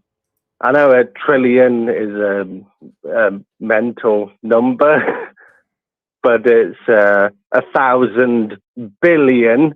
And since 2008 up until now, 15 years later, credit default swaps have increased by 20-fold, which means that credit default swaps debt in America is now 900 trillion. That is one example of a single financial instrument in America where the debt is so large, and the credit default swaps underwrite government bonds. That's their purpose. It's to extend the life of government bonds, which cannot be extended. It's just loaning further and further, where borrowing from Peter to pay Paul. The debt of American government is so massive. It has never been sustainable. It is not real. It is not normal. It's a violation of every economic policy since, I don't know, 1965. We'll put it in 1965, since it deformed into something bizarre, strange, abnormal, and we do not live in an economic society. And furthermore, I'll stop. Sorry. No, please go on. I know it's not sustainable, and that's why I've been saying I think we're heading for probably the biggest depression in history. No, it's not the worst economic depression. Yeah, it's a depression like an industrial metal press that is designed to destroy life. It is nothing has. It's so awful that every single financial prediction that you've ever heard since you've ever been born, if you've ever heard a financial prediction since after 1965, when Robert McNamara, who was the only head of Ford, his surname wasn't Ford, and then he moved into the American government as a defense minister, and finally went into the precursor of the WEF, who designed financial predictions in a way that meant that no one who wasn't an expert could ever refute the financial prediction, whether it was 5 years or 25 years. And obviously they would favor the 25-year prediction because no one on earth could refute that bullshit statistical analysis that is only derived from the Keynesian economics. Yeah, Keynesian economics. John Maynard Keynes, economist. Yeah, Canadian, and by the way. And it was all designed to muddy the waters of statistical analysis. What's it called? Econometrics. That's what it's called. Econometrics, where the North of America moved into the South of America. They started United Fruit in the 1830s. Then you had the 1850s, where America made a law that said if you interfere with American law in South America, North America has the right to declare war. Yes, I'm familiar. It just continues from there, all the way through the South of America, and then they got grander designs to move into other continents. It's America. America is the source of all evil. It is so simple. To the supermarket, and I tell the woman there, and she's not interested at all, every day that America is evil, and I'll tell her that, credit default swaps are the worst thing that man ever created, and debt is so... I don't even know. At one point, debt was estimated to be 2.1 times wealth. But now, the number's a lot higher. That's for sure. It's a lot higher. That's about sums it up too. I shouldn't be laughing because it's so darn serious, but yeah, you've revealed a lot, and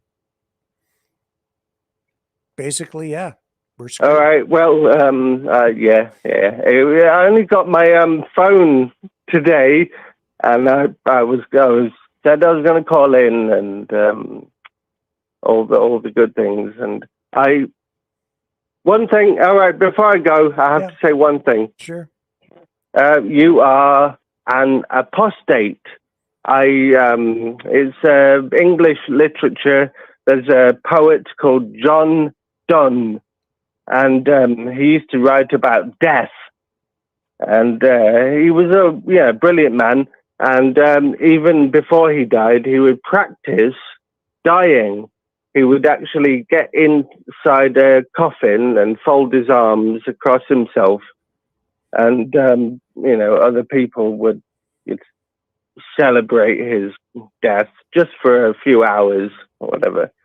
But yeah, you are an apostate because you worked for MSM, which we now know has been corrupted into what it is today.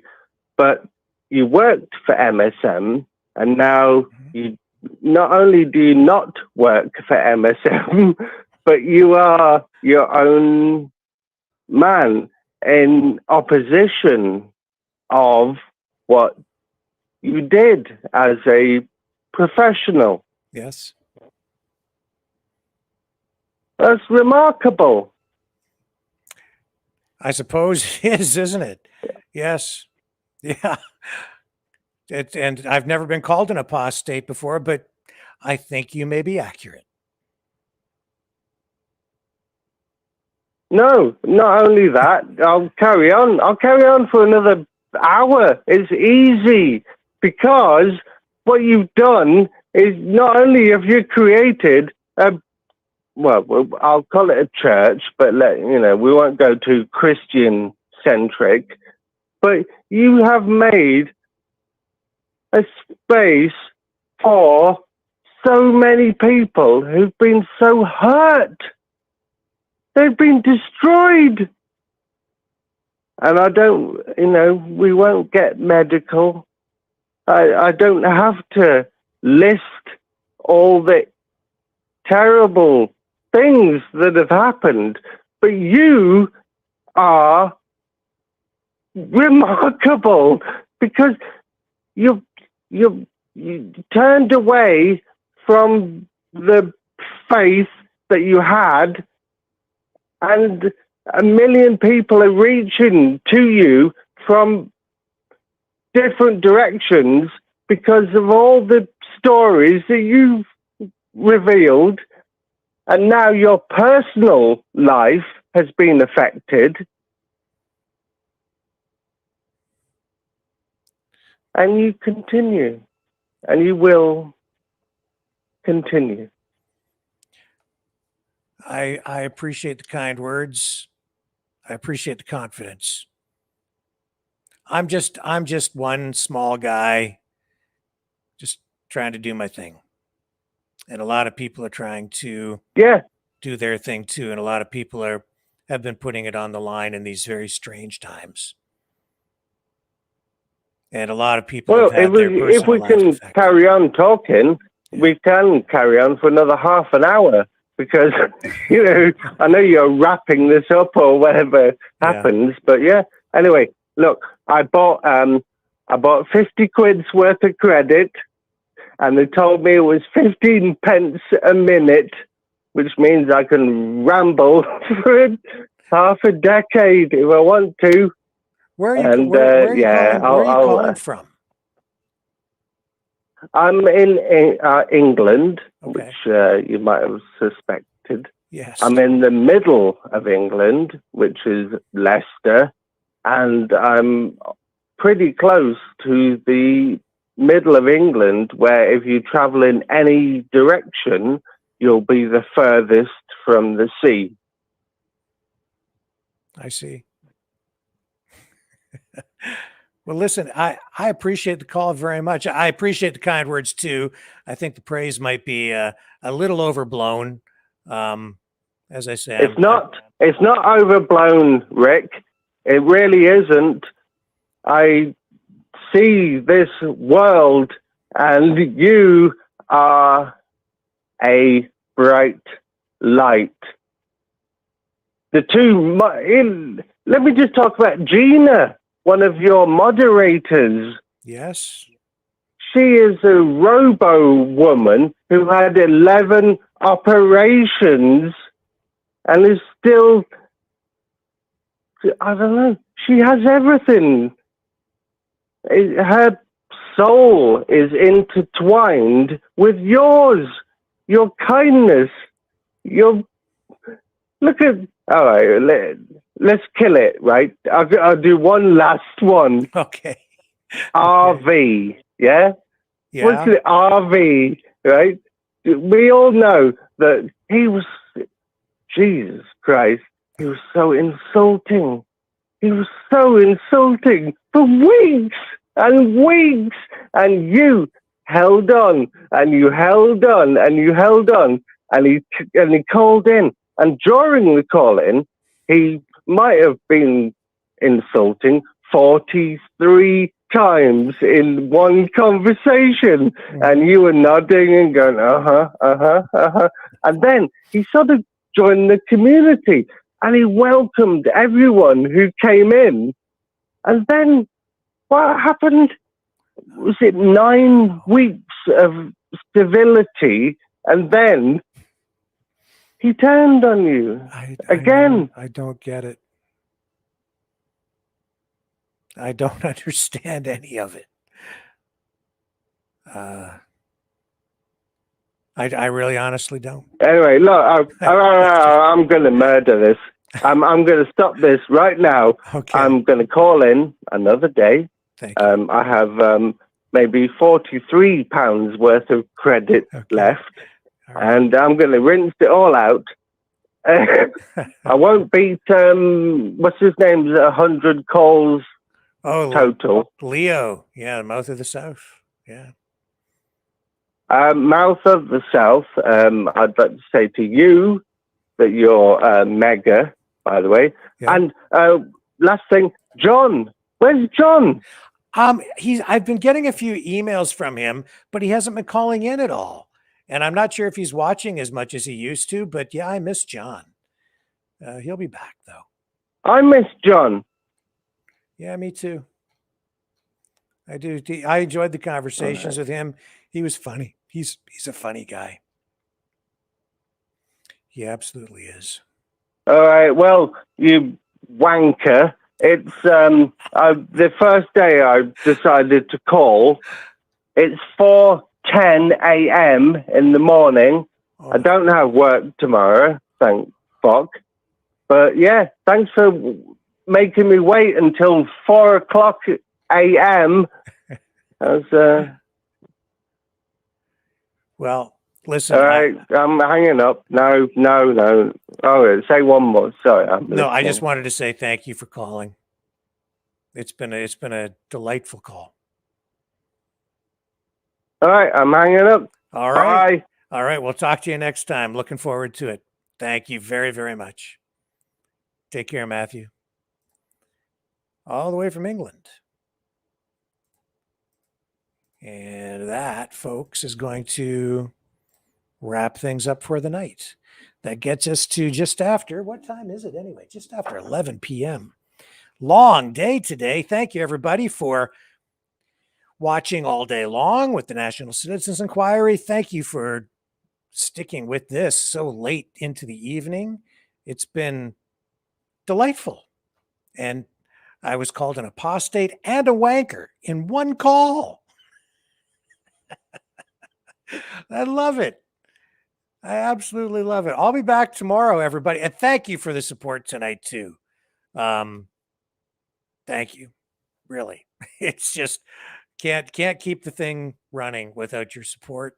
And we really do have a great family, a great community here. I noticed some other chats tonight, too, where somebody was new in the chat over on Rumble and had new to the channel, a new Maverick. And I noticed a little conversation in the chat between the new person and Gina saying, I like this group better. And it's true. We have a great group in the chat room and a great community just online here. And for that, I am grateful. So I'll be back tomorrow, 6 p.m. Eastern Standard Time with the regular show. And tomorrow morning, I'll be back as well at 9:45 a.m. Eastern Time because the National Citizens Inquiry continues. So I'll see you then, Mavericks, on the flip side.